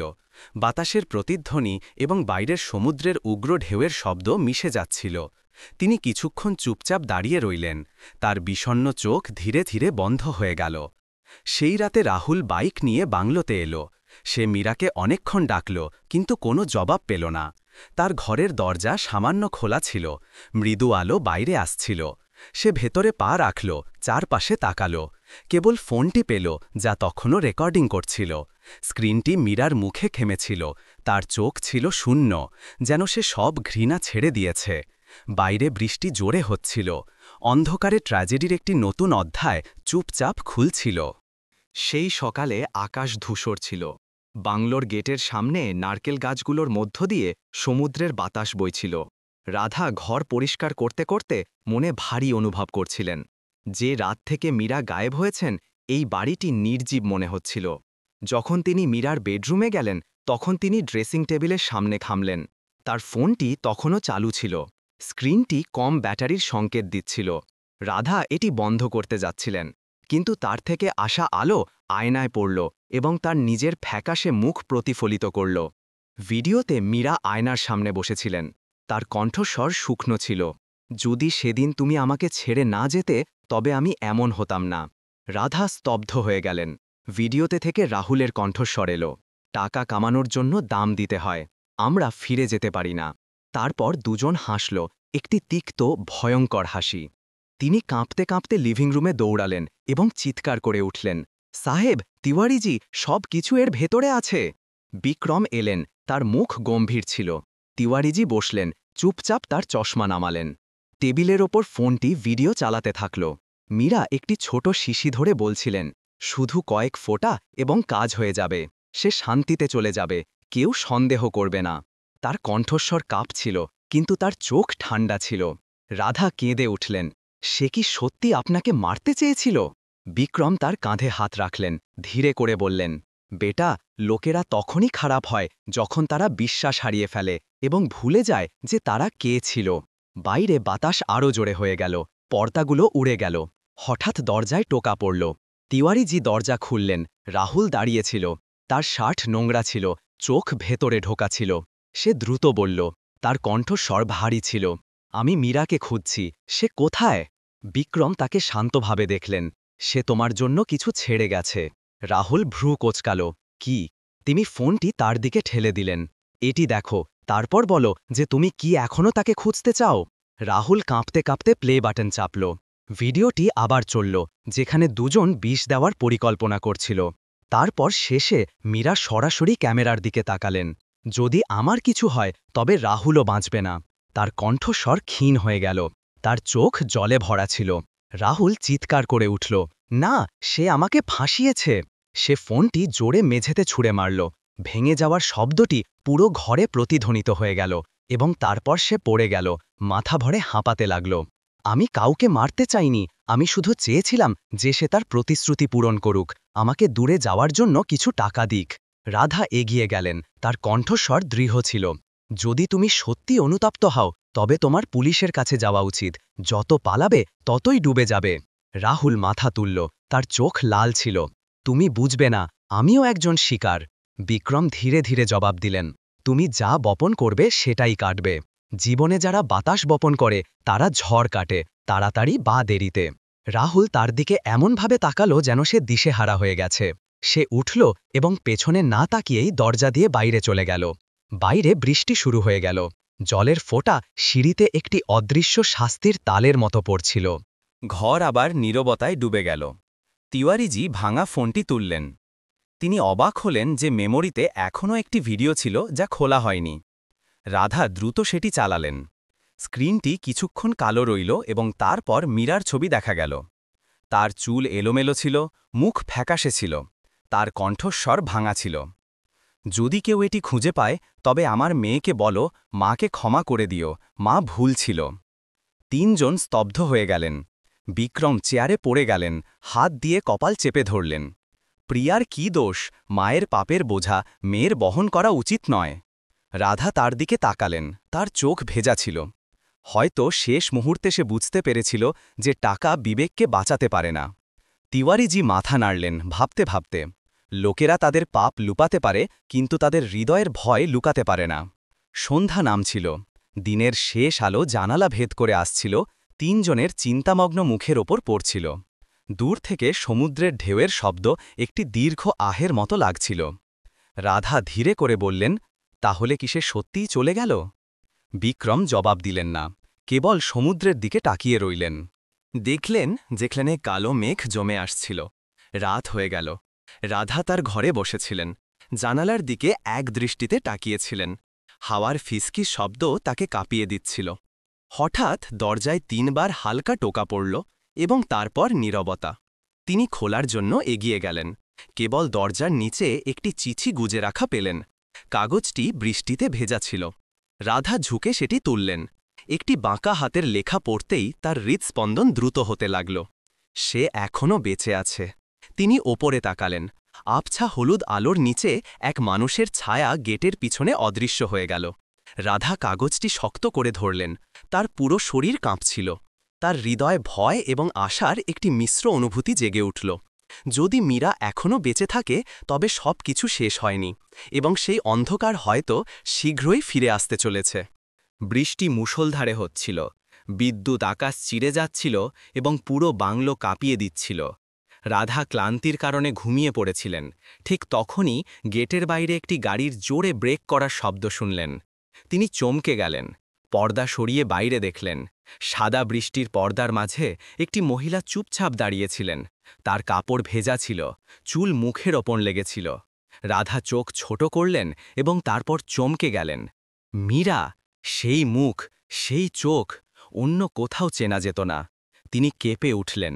বিশ্বাস করতে পারছিলেন না যে মহিলাকে মৃত বলে ধরে নেওয়া হয়েছিল সে একটি ভূতের মতো গেটের সামনে দাঁড়িয়েছিল। একটি ঠান্ডা বাতাসের ঝাপটা এলো, পর্দাটিকে দেয়ালের সাথে ধাক্কা দিল। রাধার মনে ভিডিওর দৃশ্যগুলো আবার ঘুরতে লাগল। মীরার ভারী কণ্ঠস্বর ক্যামেরার সামনে, মেয়ে প্রিয়াকে পাঠানো ক্ষমা চাওয়া, অনুশোচনায় ভরা হতাশাজনক দৃষ্টি। তিওয়ারিজি বাইরে এলেন এবং এই দৃশ্য দেখে ধীরে করে বললেন, অতীতের ছায়া কখনো কখনো ফিরে আসে, ক্ষতি করার জন্য নয়, বরং ক্ষমা চাওয়ার জন্য। রাধা শুনলেন এবং তার মেরুদণ্ডে কাঁপুনি ধরল। গেট খুলল, মীলা ভেতরে এলেন। তার খালি পা কাদা মাখা ছিল, মুখ ফ্যাকাশে ছিল। বিক্রম লিভিং রুমে বসেছিলেন, হাতে ঠান্ডা চায়ের কাপ ছিল। যখন তিনি মীরাকে দেখলেন তখন তিনি শুধু ধীরে করে ভ্রু কোঁচকালেন, একটি শব্দও বললেন না। মীরা হাঁটু গেড়ে বসে পড়লেন, তার কণ্ঠস্বর কাঁপছিল। আমি জানি যে আমি মরার যোগ্য, কিন্তু একটি কথা আছে যা আপনার জানা উচিত, আমি এই সব কিছু একা করিনি। পরিবেশ কাঁচের মতো ভারী হয়ে গেল। রাধা ঘাবড়ে গিয়ে তাকে তোলার জন্য এগিয়ে গেলেন। বোন, পরিষ্কার করে বলো, যদি আপনি সত্যিই অনুতপ্ত হও তবে সব কিছু বলে দাও। মীরা রাধার হাত শক্ত করে ধরলেন। বৃষ্টির জল এবং অশ্রু একসাথে মিশে গেল। আসল মাস্টারমাইন্ড হল সেই ব্যক্তি যাকে আপনি কখনো নিজের ছোট ভাই মনে করতেন।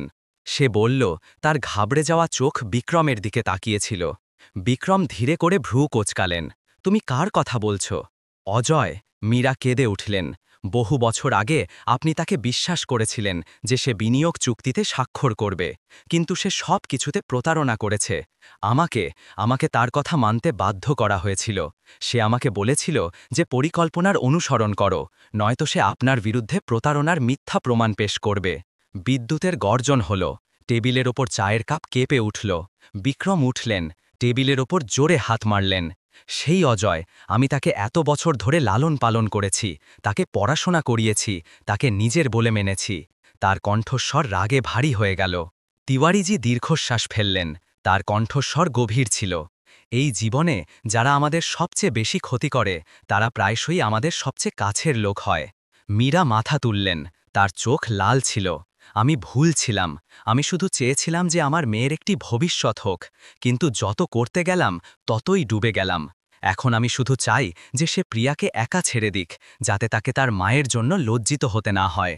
রাধা তার হাত ধরলেন, ধীরে ধীরে কিন্তু দৃঢ়তা সহকারে বললেন, যদি আপনি সব কিছু বলার সাহস করেন তবে এটি অনুশোচনার প্রথম পদক্ষেপ। বিক্রম ঘুরলেন, তার কণ্ঠস্বর গভীর ছিল।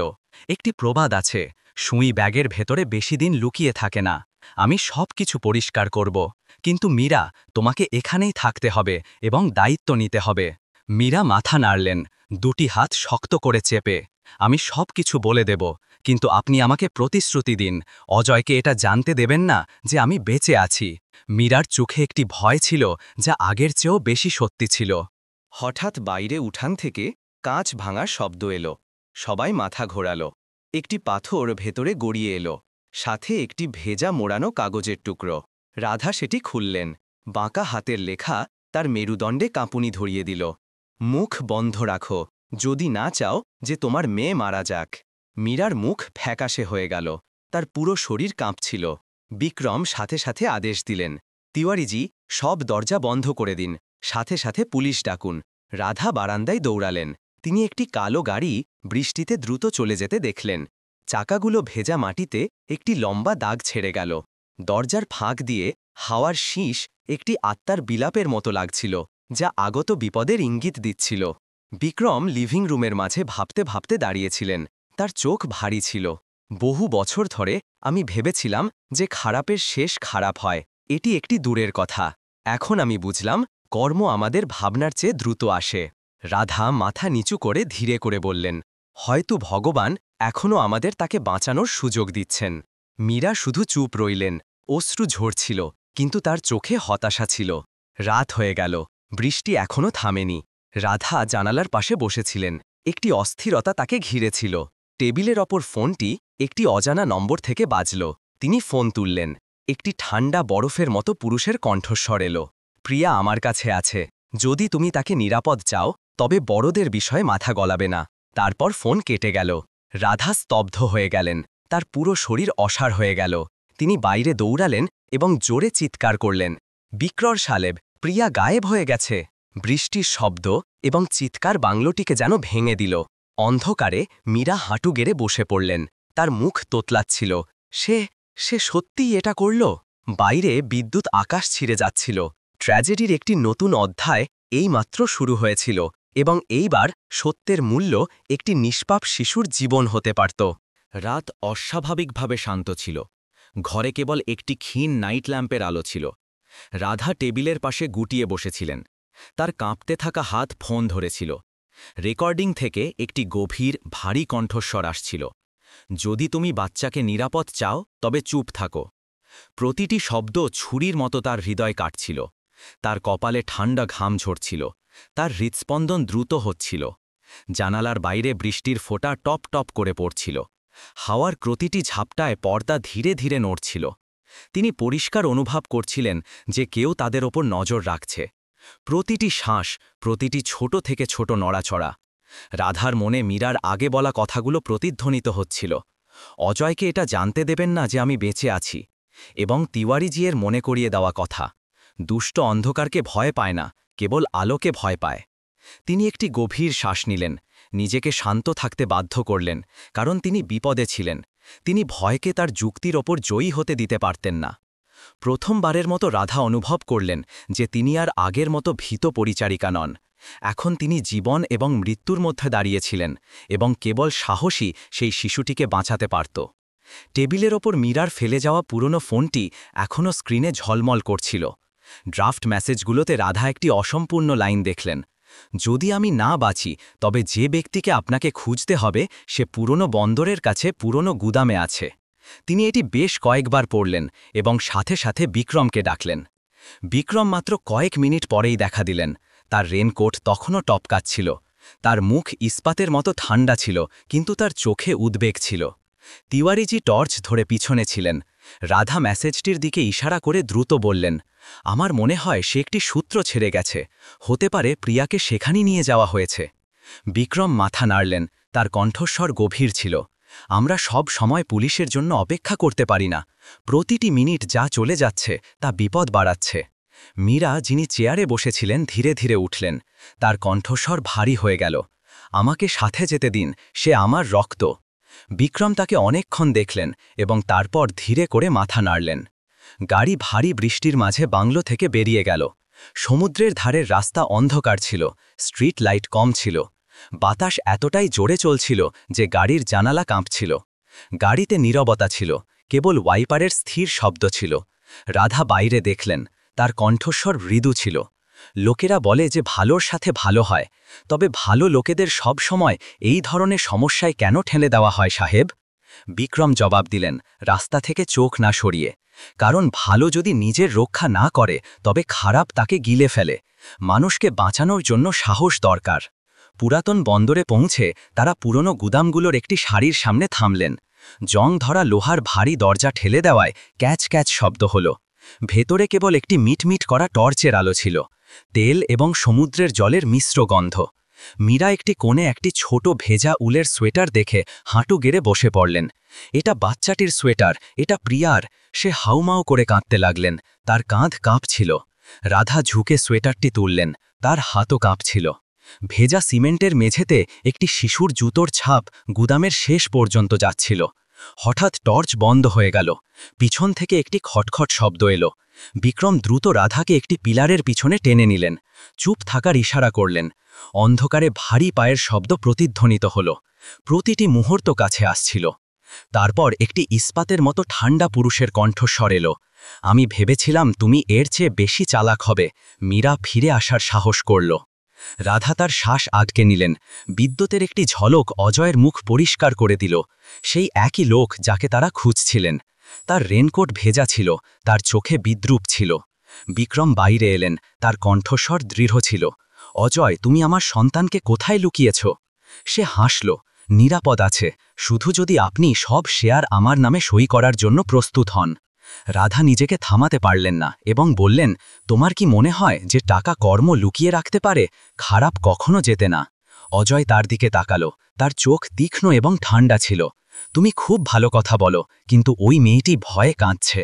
সে তার ফোন বের করল এবং স্পিকার চালু করল। প্রিয়ার কান্নার শব্দ পুরো গুদামকে নীরব করে দিল। মীরা হাঁটু গেড়ে বসে পড়লেন। তার কণ্ঠস্বর ভেঙে গেল। আমি তোমার কাছে অনুরোধ করছি, বাচ্চাটির ক্ষতি করো না। অজয় শুরু ঠান্ডাভাবে জবাব দিল, যদি তুমি তাকে জীবিত চাও তবে কাল সকালে 10টায়। তুমি জানো কি করতে হবে। তারপর সে ঘুরল এবং বাইরে চলে গেল। বাতাসে পেট্রোলের তীব্র গন্ধ রেখে গেল। রাধা তার পিছনে দৌড়াতে যাচ্ছিলেন, কিন্তু বিক্রম তাকে থামিয়ে দিলেন। ঝুঁকি নিও না, সে একা নেই। সে রাগে বলল, তার চোখ লাল ছিল, যদি এটা আপনার সন্তান হতো তবে কি আপনি চুপচাপ বসে থাকতেন? বিক্রম জবাব দিলেন না, শুধু মাথা নিচু করলেন। তার কণ্ঠস্বর ভারী হয়ে গেল। আমি তাকে উদ্ধার করব, কিন্তু আমি অন্য কাউকে মরতে দিতে পারি না। মিটমিট করা আলোয় দেয়ালের ওপর লাল রং দিয়ে বাঁকা হাতের লেখা দেখা গেল, বিশ্বাসঘাতকদের সব সময় মূল্য দিতে হয়। রাধা এবং বিক্রম একে অপরের দিকে তাকালেন। বুঝলেন যে অজয় কেবল একটি গুটি, পর্দার আড়ালে অন্য কেউ আছে যে তার সুতো টানছে। তারা নীরবতায় গোদাম থেকে বেরিয়ে এলেন। বৃষ্টি তখনও ভারী ছিল, বাতাস ঠান্ডা ছিল। রাধা তার ফোন খুললেন। একটি নতুন বার্তা এলো, যদি তুমি বাচ্চাকে বাঁচাতে চাও তবে একা এসো। এই বার্তাটি একটি ব্যক্তিগত নম্বরে পাঠানো হয়েছিল, যা কেবল তিনিই জানতেন। রাধা চুপচাপ দাঁড়িয়ে রইলেন, তার ঠোঁট শক্ত করে চেপে গেল।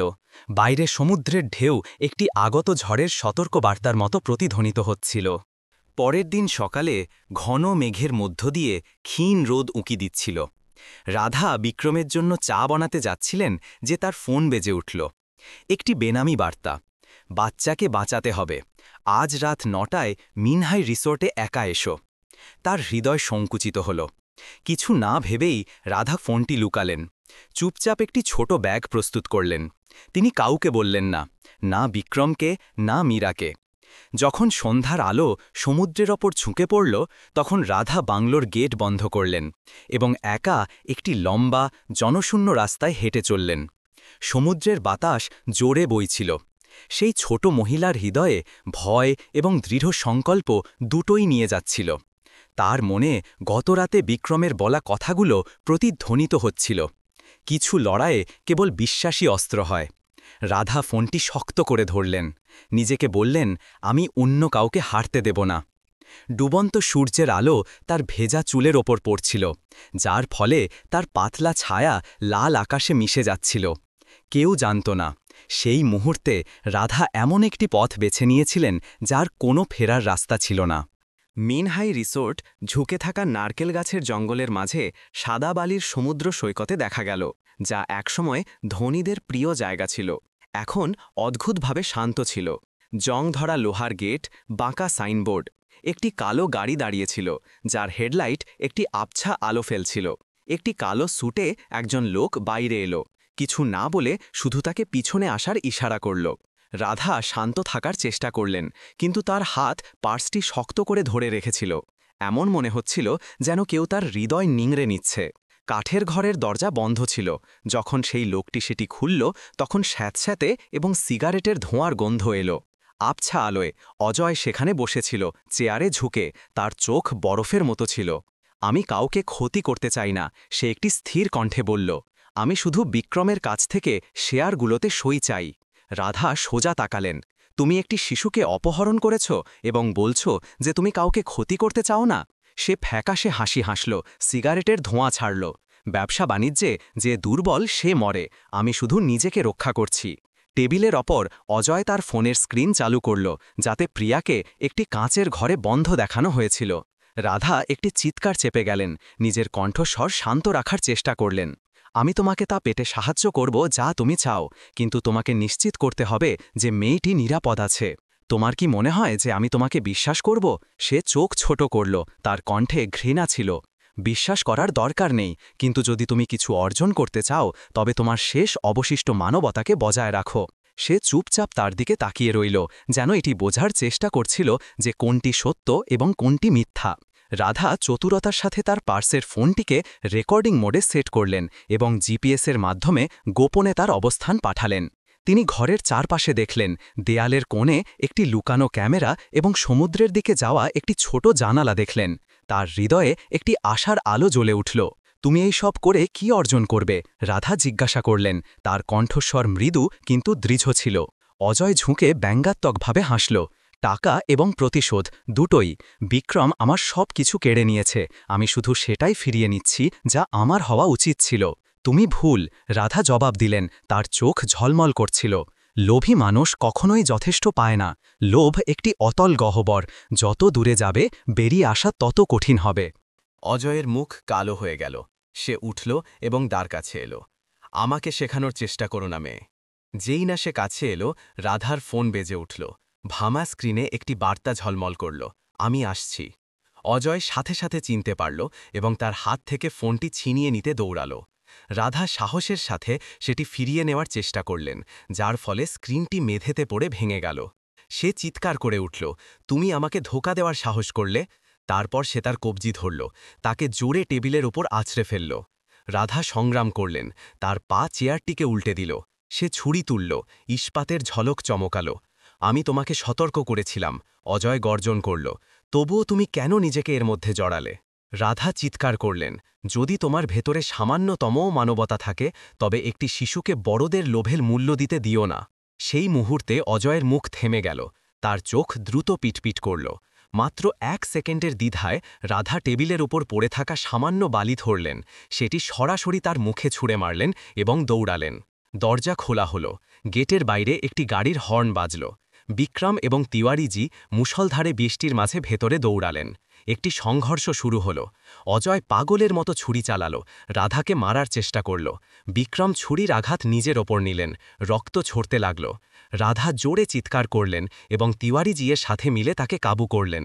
দূর থেকে পুলিশের সাইরেন প্রতিধ্বনিত হচ্ছিল। নীল এবং লাল বাতিগুলো ভেজা নারকেল গাছগুলোর ওপর ঝলমল করছিল। পুলিশ অজয়কে ঠান্ডা বালির ওপর হাতকড়া পড়াল। কিন্তু যখন তারা সেই কাঁচের ঘরের দরজা খুলল, যেখানে অজয় বলেছিল যে প্রিয়াকে রাখা হয়েছে, তখন ভেতরে কেবল শূন্যতা ছিল। না কোনো কান্নার শব্দ, না কোনো মানুষ। মেঝেতে বাচ্চাটির ছোট পুতুলটি পড়েছিল। রাধা কাঁপতে কাঁপতে সেটি তুললেন। পুতুলের নিচে একটি কাগজের টুকরো ছিল। কাঁপা কাঁপা হাতের লেখায় ছিল, কারও ওপর বিশ্বাস করবে না, এমনকি বাচ্চাটির মায়ের ওপরও না। সমুদ্রের বাতাস দরজার ফাঁক দিয়ে এলো, কাগজটিকে উড়িয়ে সবার পায়ের কাছে ফেলে দিল। বিক্রম সেই শব্দগুলো দেখলেন, তার চোখ ধীরে ধীরে অন্ধকার হয়ে গেল। বাইরে সমুদ্রে বিদ্যুতের গর্জন আরও একটি আগত উগ্র ঢেউয়ের সতর্কবার্তার মতো প্রতিধ্বনিত হচ্ছিল। পুলিশ চলে যাওয়ার পর বাংলোতে নীরবতা নেমে এলো। বিক্রম, রাধা এবং তিওয়ারিজি খালি ঘরের সামনে চুপচাপ বসেছিলেন, যেখানে ছোট পুতুলটি এখনও মেঝেতে পড়েছিল। তার নির্জীব চোখ যেন সবকিছু দেখছিল। রাধা ধীরে করে পুতুলটি তুললেন। নিচের কাপড়টি সামান্য ফোলা ছিল। তিনি সাবধানে সেটি খুললেন। একটি ছোট চাবি একটি মোড়ানো কাগজের টুকরোতে পড়েছিল। কাঁপতে থাকা হাতের লেখায় তাড়াহুড়ো করে লেখা ছিল, পুরনো বেসমেন্ট যেখানে সবকিছু শুরু হয়েছিল। 3 জন একে অপরের দিকে তাকালেন। কেউ কিছু বললেন না, কিন্তু তাদের চোখে একটি অশুভ পূর্বাভাস ছিল।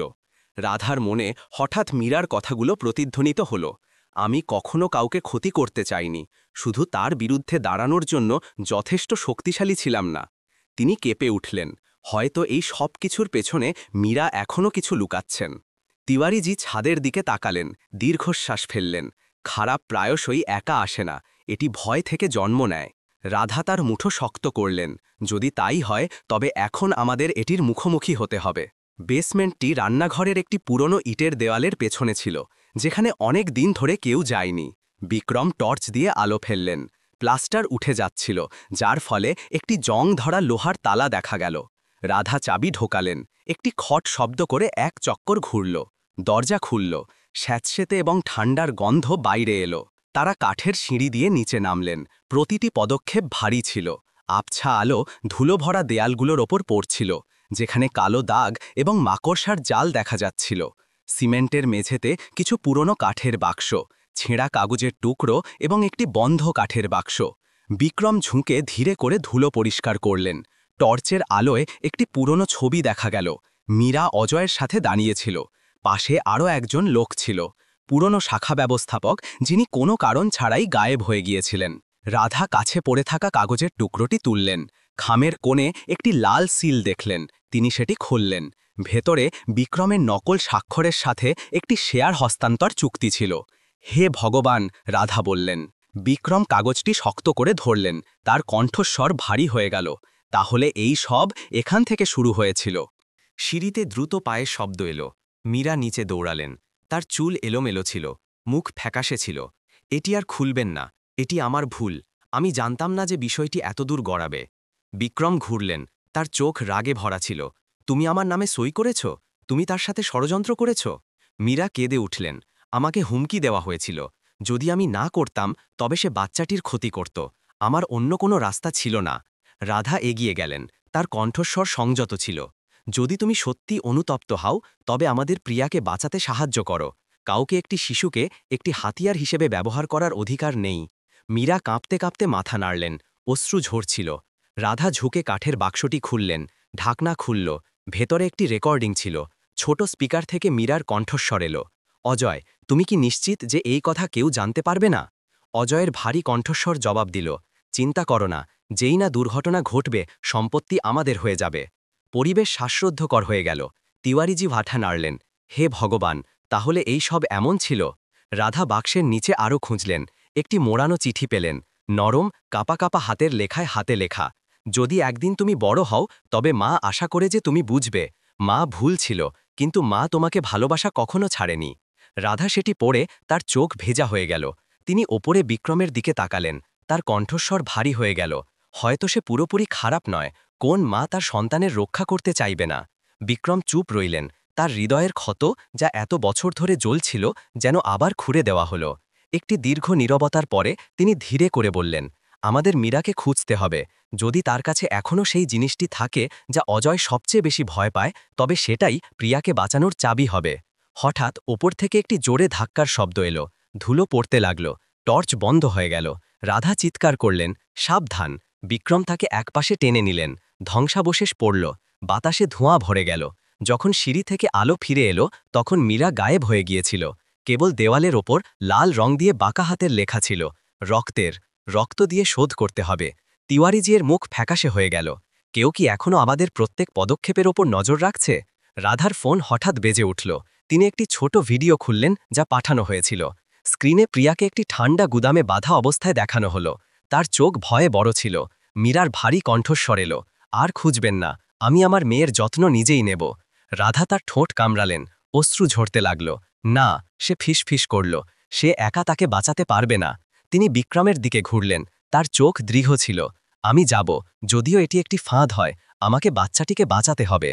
বাইরে বিদ্যুতের গর্জন একটি চূড়ান্ত লড়াইয়ে পা রাখতে চলা ব্যক্তির জন্য একটি সতর্ক বার্তার মতো ছিল, যেখানে অপরাধ এবং অনুশোচনার মধ্যেকার রেখা কেবল একটি পাতলা সুতোর মতো ছিল। বৃষ্টি মুষলধারে হচ্ছিল।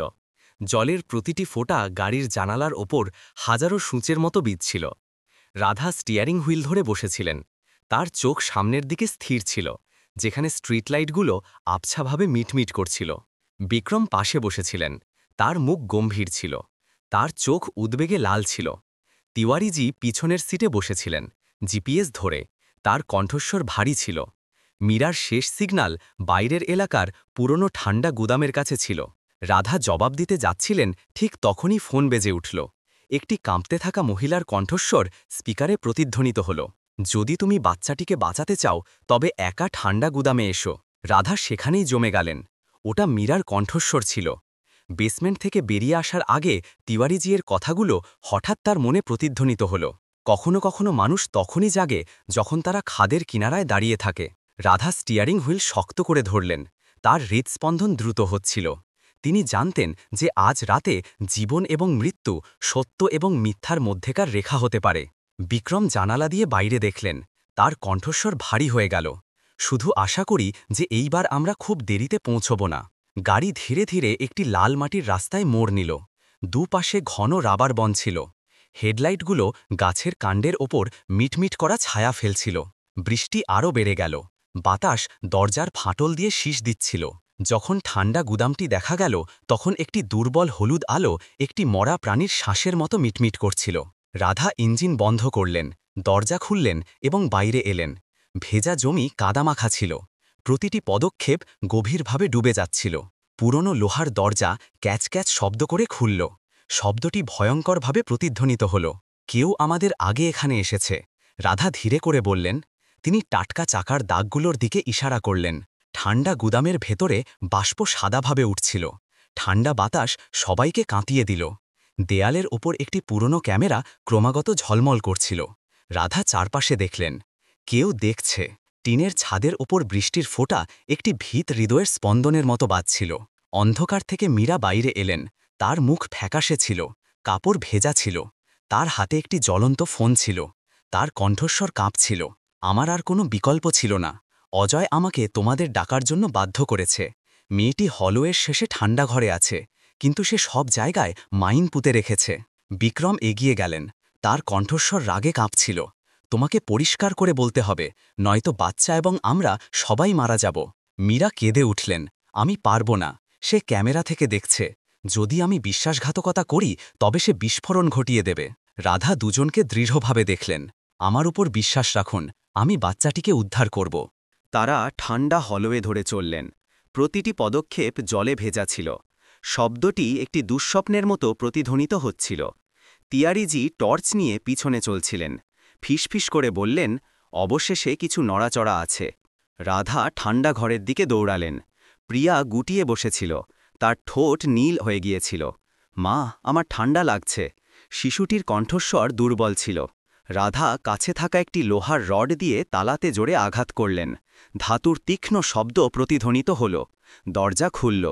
তিনি প্রিয়াকে তুললেন এবং তাকে শক্ত করে জড়িয়ে ধরলেন। হঠাৎ পিছন থেকে একটি ভারী হাসির শব্দ এলো। আরও একটি পদক্ষেপ, আর পুরো গোদাম ফেটে যাবে। অজয় দেখা দিল। তার মুখ শূন্য ছিল, চোখ লাল ছিল। তার হাতে একটি ছোট রিমোট কন্ট্রোল ছিল। লাল আলো মিটমিট করছিল। বিক্রম এগিয়ে গেলেন। যদি তোমার ভেতরে সামান্যতম মানবতা থাকে তবে বাচ্চাটিকে যেতে দাও। অজয় ফ্যাকাশে হাসি হাসল। মানবতা? আমি তাকে সেই বছরগুলোর সাথে কবর দিয়েছি যা তুমি আমার কাছ থেকে কেড়ে নিয়েছিলে। রাধা প্রিয়াকে শক্ত করে ধরে সরাসরি তার দিকে তাকালেন। কেউ তোমার কাছ থেকে কিছু কেড়ে নেয়নি, তুমি শুধু নিজেকে ঘৃণার মধ্যে কবর দিয়েছ। সে গর্জন করল। তার কণ্ঠস্বর ঠান্ডা জায়গায় প্রতিধ্বনিত হচ্ছিল। আমি শুধু স্বীকৃতি চেয়েছিলাম, এবং সে সব কিছু নিয়ে নিল। অজয়ের হাত কাঁপতে লাগল, তার চোখ লাল হয়ে গেল। হঠাৎ মীরা পিছন থেকে এলেন। তার কণ্ঠস্বর ভারী হয়ে গেল। যদি তুমি চাও তবে আমার জীবন নাও, বাচ্চাটিকে ছেড়ে দাও। অজয় থেমে গেল, তার মুখ বদলে গেল। তার চোখ ঘৃণা এবং দয়ার মধ্যে সংগ্রাম করছিল। রাধা সুযোগের সদ্ব্যবহার করে রিমোট কন্ট্রোলে লাথি মারলেন। একটি খট শব্দ হল, একটি স্ফুলিঙ্গ চমকালো। বিদ্যুৎ ব্যবস্থায় শর্ট সার্কিট হল। আলো নিভে গেল। ঘরের কোণে ধোঁয়া এবং ছোট আগুন লেগে গেল। বিক্রম রাধা এবং প্রিয়াকে দরজার দিকে টেনে নিয়ে গেলেন। তিয়ারিজি পিছনে ছিলেন। একটি ছোট বিস্ফোরণ হল, ধোঁয়া ভরে গেল। যখন তারা ঘুরলেন তখন তারা কেবল মীরাকে ধোঁয়ার মধ্যে পড়ে থাকতে দেখলেন। অজয় গায়েব হয়ে গিয়েছিল। রাধা ফিরে যেতে চাইলেন, কিন্তু বিক্রম তার হাত ধরলেন। না, গোদামটি ধসে পড়বে। সে তার ঠোঁট কামড়ালেন। অশ্রু বৃষ্টির সাথে মিশে গেল। বোন মীরা, তুমি তোমার মূল্য শোধ করেছ। গাড়ি দ্রুত চলে গেল। রাধা পিছনের কাঁচের দিকে দেখলেন। বিদ্যুৎ আকাশ চিরে যাচ্ছিল। ঠান্ডা গোদামের ছাদের ওপর একটি ছায়া চুপচাপ দাঁড়িয়েছিল। হাতে একটি ছোট ইউএসবি ছিল। সে মাথা তুলে ঠান্ডাভাবে হাসল। রাধা ধীরে করে ফিসফিস করলেন, খারাপ নিজে থেকে তৈরি হয় না, এটি লোভ এবং নীরবতা থেকে পুষ্ট হয়। কিন্তু আজ রাতে সে এখনও মরতে রাজি নয়। ভোর একটি ঝোড়ো রাতের পর ধীরে ধীরে হচ্ছিল। দুর্বল আলো জানালা ভেদ করে আসছিল। রাধার ক্লান্ত মুখের ওপর পড়ছিল।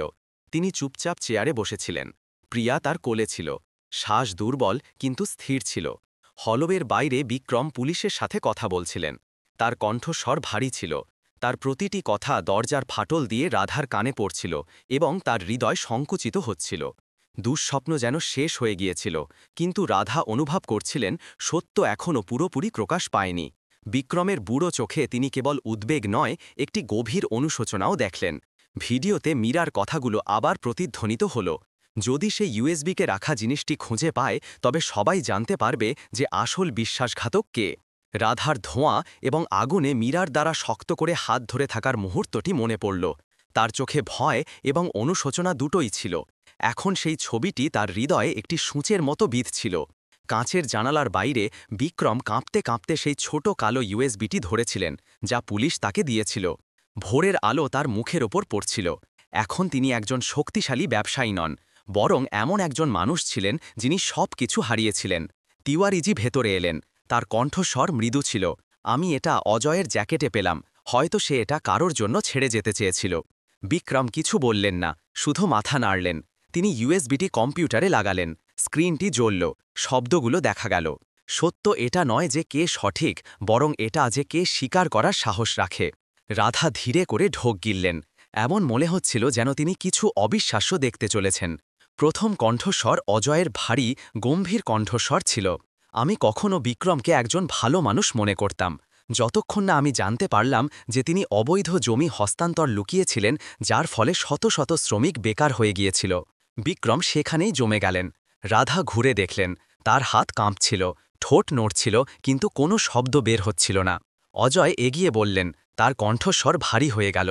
আমি বিশ্বাসঘাতকতা করতে চাইনি, কিন্তু তিনি আমাদের বিশ্বাসকে ধোঁকা দিয়েছেন। মীরা শুধু একটি গুটি ছিল, যাকে স্বাক্ষর করার জন্য বাধ্য করা হয়েছিল, এবং আমি ভুল পথ বেছে নিয়েছিলাম। রাধা ধীরে করে ফিসফিস করলেন, তাহলে মীরা শুধু একটি শিকার ছিল। বিক্রম মাথা নিচু করলেন। তার কণ্ঠস্বর ভারী ছিল। আমি ভেবেছিলাম যে আমি কোম্পানির রক্ষা করছি। আমি জানতাম না যে আমি অন্যদের একটি গভীর গর্তে ঠেলে দিচ্ছি। সে ধীরে করে তাদের দিকে তাকালো। ভুল স্বীকার করা অনুশোচনার প্রথম পদক্ষেপ। সত্য যতই বেদনাদায়ক হোক না কেন, তা থেকে পালানো আরও বেদনাদায়ক। দ্বিতীয় রেকর্ডিং চলল। অজয়ের কণ্ঠস্বর মৃদু ছিল। যদি কেউ এটি শুনছে, তবে আমার মেয়েকে বলো যে আমি কখনো একজন ভালো মানুষ ছিলাম। রাধা চুপ রইলেন। তার চোখ জ্বলছিল। জানানার বাইরে সকালের প্রথম রোদ ধূসর মেঘ ভেদ করে আসছিল, সরাসরি তার মুখের ওপর পড়ছিল, যেন একটি মনে করিয়ে দেওয়া যে অন্ধকার যতই হোক না কেন, আলো সব সময় তার পথ খুঁজে নিতে পারে। হঠাৎ হলওয়ের বাইরে দ্রুত পায়ের শব্দ এলো। একজন পুলিশকর্মী ভেতরে এলেন।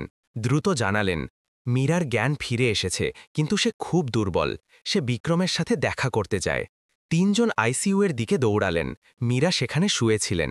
তার মুখ ফ্যাকাশে ছিল, শ্বাস দুর্বল ছিল। যখন তিনি বিক্রমকে দেখলেন, তখন তার চোখ থেকে অশ্রু ঝরতে লাগল। আমাকে ক্ষমা করে দিন। তার কণ্ঠস্বর ভেঙে গেল। আমি শুধু আমার মেয়েকে বাঁচাতে চেয়েছিলাম। অজয় মরার যোগ্য ছিল না, তারা তাকে বাধ্য করেছে। তিনি রাধার হাত শক্ত করে ধরলেন, সাবধানে বলার চেষ্টা করলেন। পরিচালনা পর্ষদের লোকজনদের সাথে তারা এখনও থামেনি। তারপর মীরার চোখের পাতা বন্ধ হয়ে গেল। একটি অশ্রু তার গাল বেয়ে গড়িয়ে পড়ল। রাধা কাঁপতে কাঁপতে পিছনে সরে গেলেন। তার হৃদয় ব্যথায় ভরে গেল। তিনি বুঝলেন যে মীরা খারাপ ছিলেন না, শুধু একজন দুর্বল মা ছিলেন, যাকে একটি কোণে ঠেলে দেওয়া হয়েছিল। বিক্রম সেখানেই দাঁড়িয়ে রইলেন। তার চোখ লাল ছিল, তার কণ্ঠস্বর ভারী হয়ে গেল। আমি সদার জন্য দোষী। রাধা ঘুরলেন এবং ধীরে করে বললেন, মিথ্যার সুতো যত টানবে ততই শক্ত হবে, কিন্তু যদি তাকে কাটার সাহস থাকে, তবে অন্তত শ্বাস তো নিতে পারা যায়। পুলিশ একটি ফাইল হস্তান্তর করল। যাচাইকরণের ফলাফল এসে গিয়েছিল। মীরা নির্দোষ ছিলেন। অজয় বিদেশি শেয়ার হোল্ডারদের একটি দল দ্বারা একটি অধিগ্রহণের ষড়যন্ত্রের শিকার ছিল। তারা কোম্পানির দখল নিতে তার ঘৃণার সুযোগ নিয়েছিল। বিক্রম চেয়ারে পড়ে গেলেন, হাত দিয়ে মাথা ধরে নিলেন। প্রথমবারের মতো সেই লোকটির অশ্রু ঝরল, যিনি নিজেকে সর্বদা শক্তিশালী মনে করতেন। রাধা তার পাশে বসে পড়লেন। তার কণ্ঠস্বর বাতাসের মতো হালকা ছিল, সত্য সূর্যের মতো। তাকে লুকানো যেতে পারে, কিন্তু সে গায়েব হতে পারে না। গুরুত্বপূর্ণ এটি যে আমরা তাকে দেখার সাহস করি। বিক্রম ওপরে দেখলেন। তার চোখে এখন একজন শক্তিশালী পরিচালকের অধিকার ছিল না, বরং এমন একজন ব্যক্তির ছিল যিনি আবার মানুষ হতে শিখছিলেন। যখন রাধা প্রিয়াকে ঘর থেকে বাইরে নিয়ে যাচ্ছিলেন, তখন তার ফোন বেজে উঠল। স্ক্রিনে একটি নতুন বার্তা এলো। এটা ভেবো না যে এটা শেষ হয়ে গেছে, অজয় এখনও বেঁচে আছে। রাধা সেখানেই থেমে গেলেন। তার হৃদস্পন্দন দ্রুত হচ্ছিল। তিনি জানালা দিয়ে বাইরে দেখলেন। সকালের আলোয় একটি কালো টুটি পড়া একটি ছায়া একটি গাড়ির পাশে দাঁড়িয়েছিল। তার চোখ তৃতীয় তলার দিকে ছিল, যেখানে মীরা শুয়েছিলেন। সকালের বাতাস পর্দাটিকে ধীরে করে সরিয়ে দিল। রাধা একটি গভীর শ্বাস নিলেন এবং ফিসফিস করলেন, যদি তুমি বেঁচে থাকো, তবে এইবার আলোকে সত্যের ওপর জ্বলতে দাও। রাতে মুষলধারে বৃষ্টি হচ্ছিল।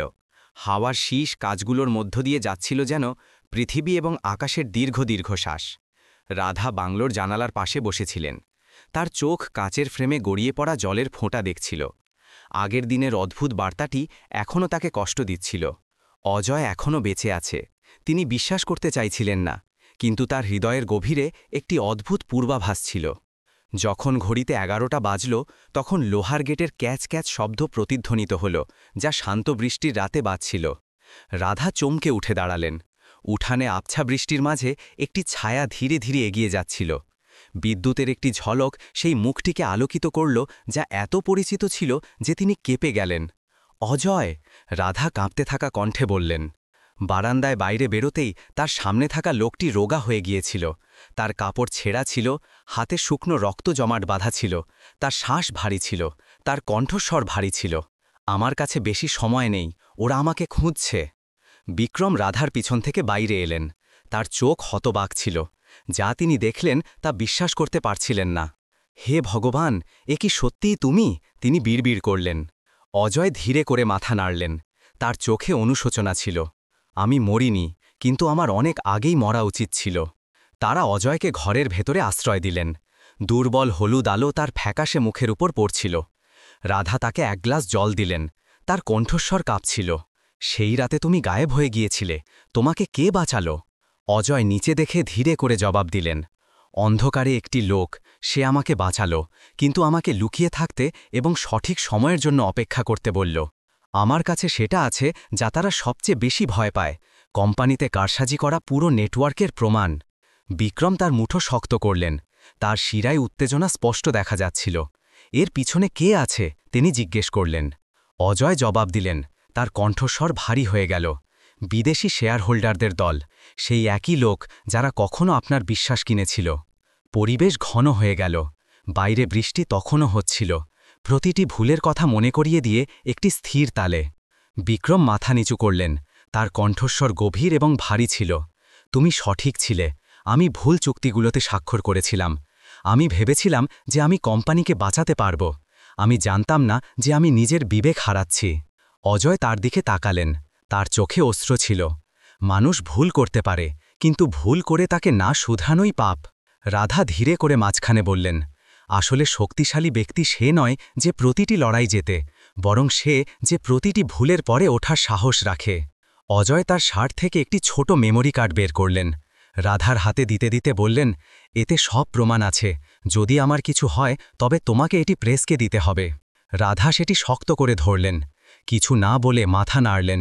তিনি বুঝলেন যে এটি তাদের 3 জনের জীবন। হঠাৎ গেটের বাইরে ইঞ্জিনের শব্দ এলো। গাড়ির হেডলাইটগুলো জানালা ভেদ করে গেল। সাথে মেঝেতে টায়ারের তীক্ষ্ণ শব্দ। অজয় সাথে সাথে উঠে দাঁড়ালেন। ধীরে করে বললেন, ওরা এসে গেছে, ইউএসপি লুকিয়ে দাও। রাধা ঘাবড়ে গিয়ে রান্নাঘরে দৌড়ালেন। মেমোরি কার্ডটিকে আলমারির ওপর রাখা চালের জারে ঢুকিয়ে দিলেন। বিক্রম তার লাঠি শক্ত করে ধরলেন।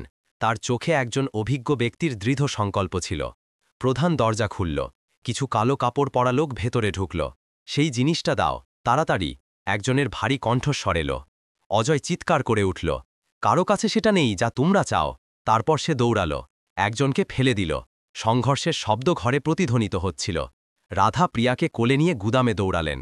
দৌড়াতে দৌড়াতে চিৎকার করলেন, সাবধান! বাইরে ভাঙার শব্দ, গুলির শব্দ, বারুদের ধোড়া পোড়া কাঠের গন্ধের সাথে মিশে গেল। একটি লোক লিভিং রুমে একটি পেট্রোলের বোতল ছুঁড়ে মারল। আগুন দ্রুত জ্বলে উঠল। রাধা বিক্রমকে পিছনে টেনে নিলেন। যখন অজয়কে একটি আঘাতে সিঁড়ির কাছে ফেলে দেওয়া হল। তার কাঁধ থেকে রক্ত ঝরছিল।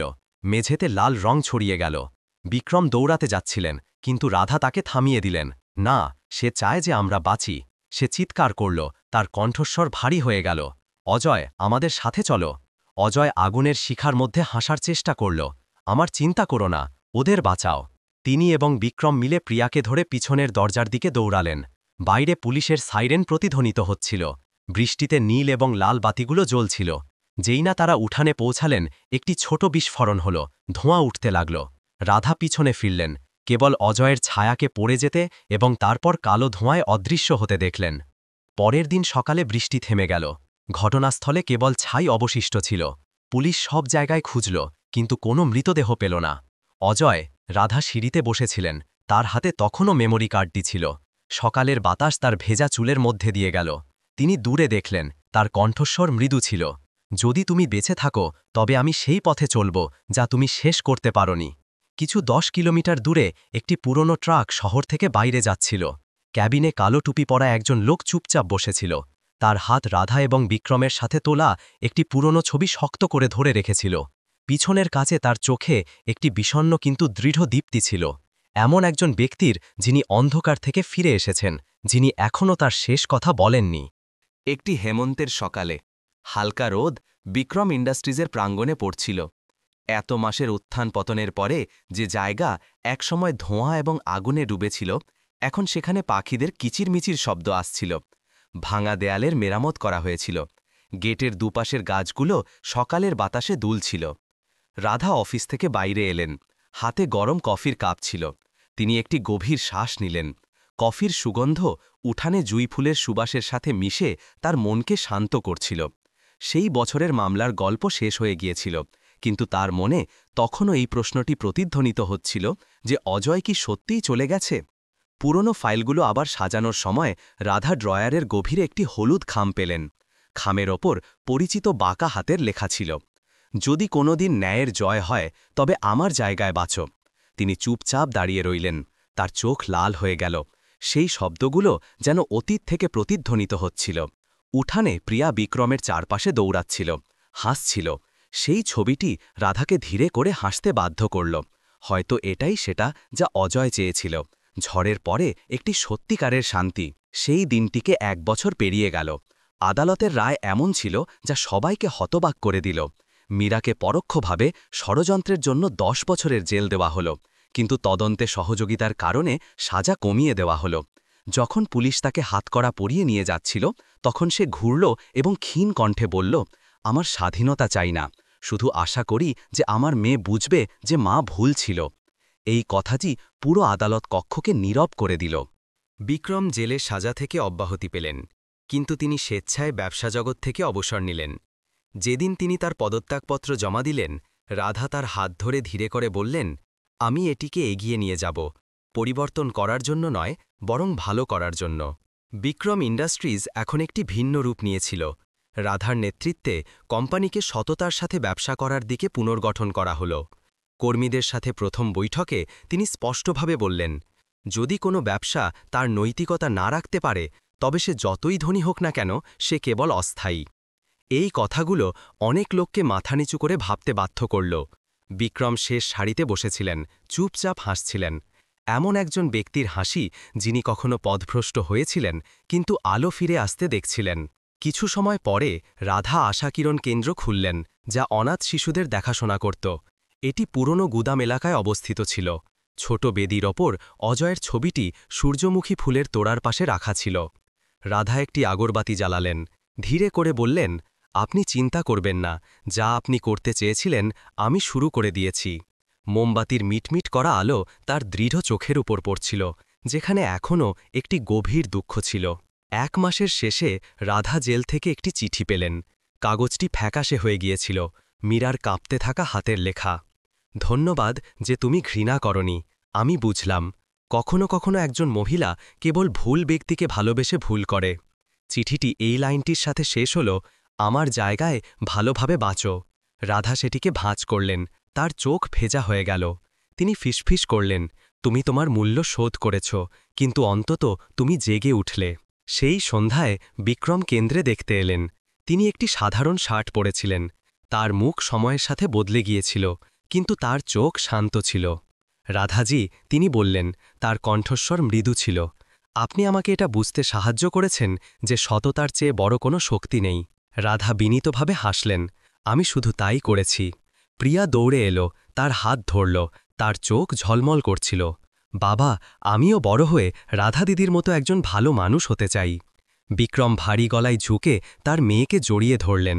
তার গাল বেয়ে অশ্রু গড়িয়ে পড়ল, প্রথমবারের মতো খুশির অশ্রু। বাড়ি ফেরার সময় রাধা একটি পার্সেল পেলেন, যার ওপর প্রেরকের নাম ছিল না। ভেতরে মুম্বাইয়ের সেই সমুদ্র সৈকতের একটি ছবি ছিল, যেখানে অজয় প্রতিশ্রুতি দিয়েছিল যে যদি সে স্বাধীনতা পায় তবে সে আসবে। ছবিটির পিছনে পরিচিত হাতের লেখায় লেখা ছিল, সত্য কখনো মরে না। তার হাত ধীরে ধীরে কাঁপছিল। হাওয়ার একটি ঝাপটা এলো, তার কপালের চুল উড়িয়ে দিল। তিনি ধীরে করে হাসলেন। অশ্রু ঝরছিল, কিন্তু তার হৃদয় গরম অনুভব করছিল। হয়তো সে এখনও কোথাও চুপচাপ দেখছে, চুপচাপ বাঁচছে, যেন ঝড়ের পরে শেষ আলো। সেই সন্ধ্যায় রাধা, বিক্রম এবং প্রিয়া কোম্পানির ছাদে দাঁড়িয়েছিলেন। লাল সূর্য ধীরে ধীরে বিল্ডিংগুলোর পিছনে ডুবে যাচ্ছিল, একটি উষ্ণ হলুদ আলো ছেড়ে যাচ্ছিল। বিক্রম ধীরে করে বললেন, প্রত্যেকে জীবনে কখনো না কখনো পথ হারায়, কিন্তু থামা জানায় জ্ঞানের শুরু। রাধা জবাব দিলেন, তার কণ্ঠস্বর হালকা কিন্তু দৃঢ় ছিল, আমরা ভালোভাবে বাঁচি, অন্যদের দেখানোর জন্য নয়, বরং নিজে শান্তিতে ঘুমানোর জন্য। দূর থেকে একটি মন্দিরের ঘণ্টা বাজল, নিচে উঠানে শিশুদের হাসির সাথে মিশে গেল। একটি কাল্পনিক ক্যামেরা আকাশের দিকে উঠল, দিনের শেষ রোদ মেঘ ভেদ করে আসছিল। দূর সমুদ্রে ঝলমল করছিল, সেখানে একটি কালো টুপি পরা একটি ছাড়া বালির ওপর হাঁটছিল। তার চলন ধীর এবং শান্ত ছিল। রাধা তার হাতে থাকা ছবিটি দেখলেন, বাতাসে ধীরে করে বললেন, যদি তুমি বেঁচে থাকো তবে ভালোভাবে বাঁচো, কারণ এটাই সেই উপায় যা দিয়ে আমরা জীবনকে ধন্যবাদ জানাই।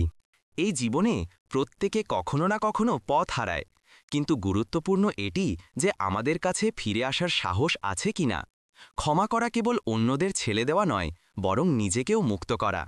আমার বিশ্বাস যে যখন মানুষ ভালোভাবে বাঁচতে জানে এবং নিজের ভুলগুলোর মুখোমুখি হওয়ার সাহস করে, তখন আলো সব সময় দেখা যাবে, যদিও তা একটি বড় ঝড়ের পরে একটি ছোট রশ্মিই হোক না কেন। কারণ ভালোর ফল ভালো হয়। যারা বাতাস বপন করে তারা ঝড় কাটে। জীবনের নিয়ম ধীর হতে পারে, কিন্তু এটি কখনো ভুল হয় না। বন্ধুরা, কমেন্টে জানান আপনারা সবাই কোথা থেকে এসেছেন। আপনাদের এই গল্পটি কেমন লাগলো আমাদের কমেন্টে অবশ্যই জানাবেন। আমি ঈশ্বরের কাছে প্রার্থনা করি যে আপনারা সবাই যেখানেই থাকুন না কেন সবসময় খুশি এবং নিরাপদ থাকুন। যদি আপনাদের কাছেও এমন কোনো আকর্ষণীয় গল্প থাকে, তবে তাকে কমেন্টে আমাদের সাথে অবশ্যই শেয়ার করুন, যাতে আমরা সবাই তা পড়তে পারি।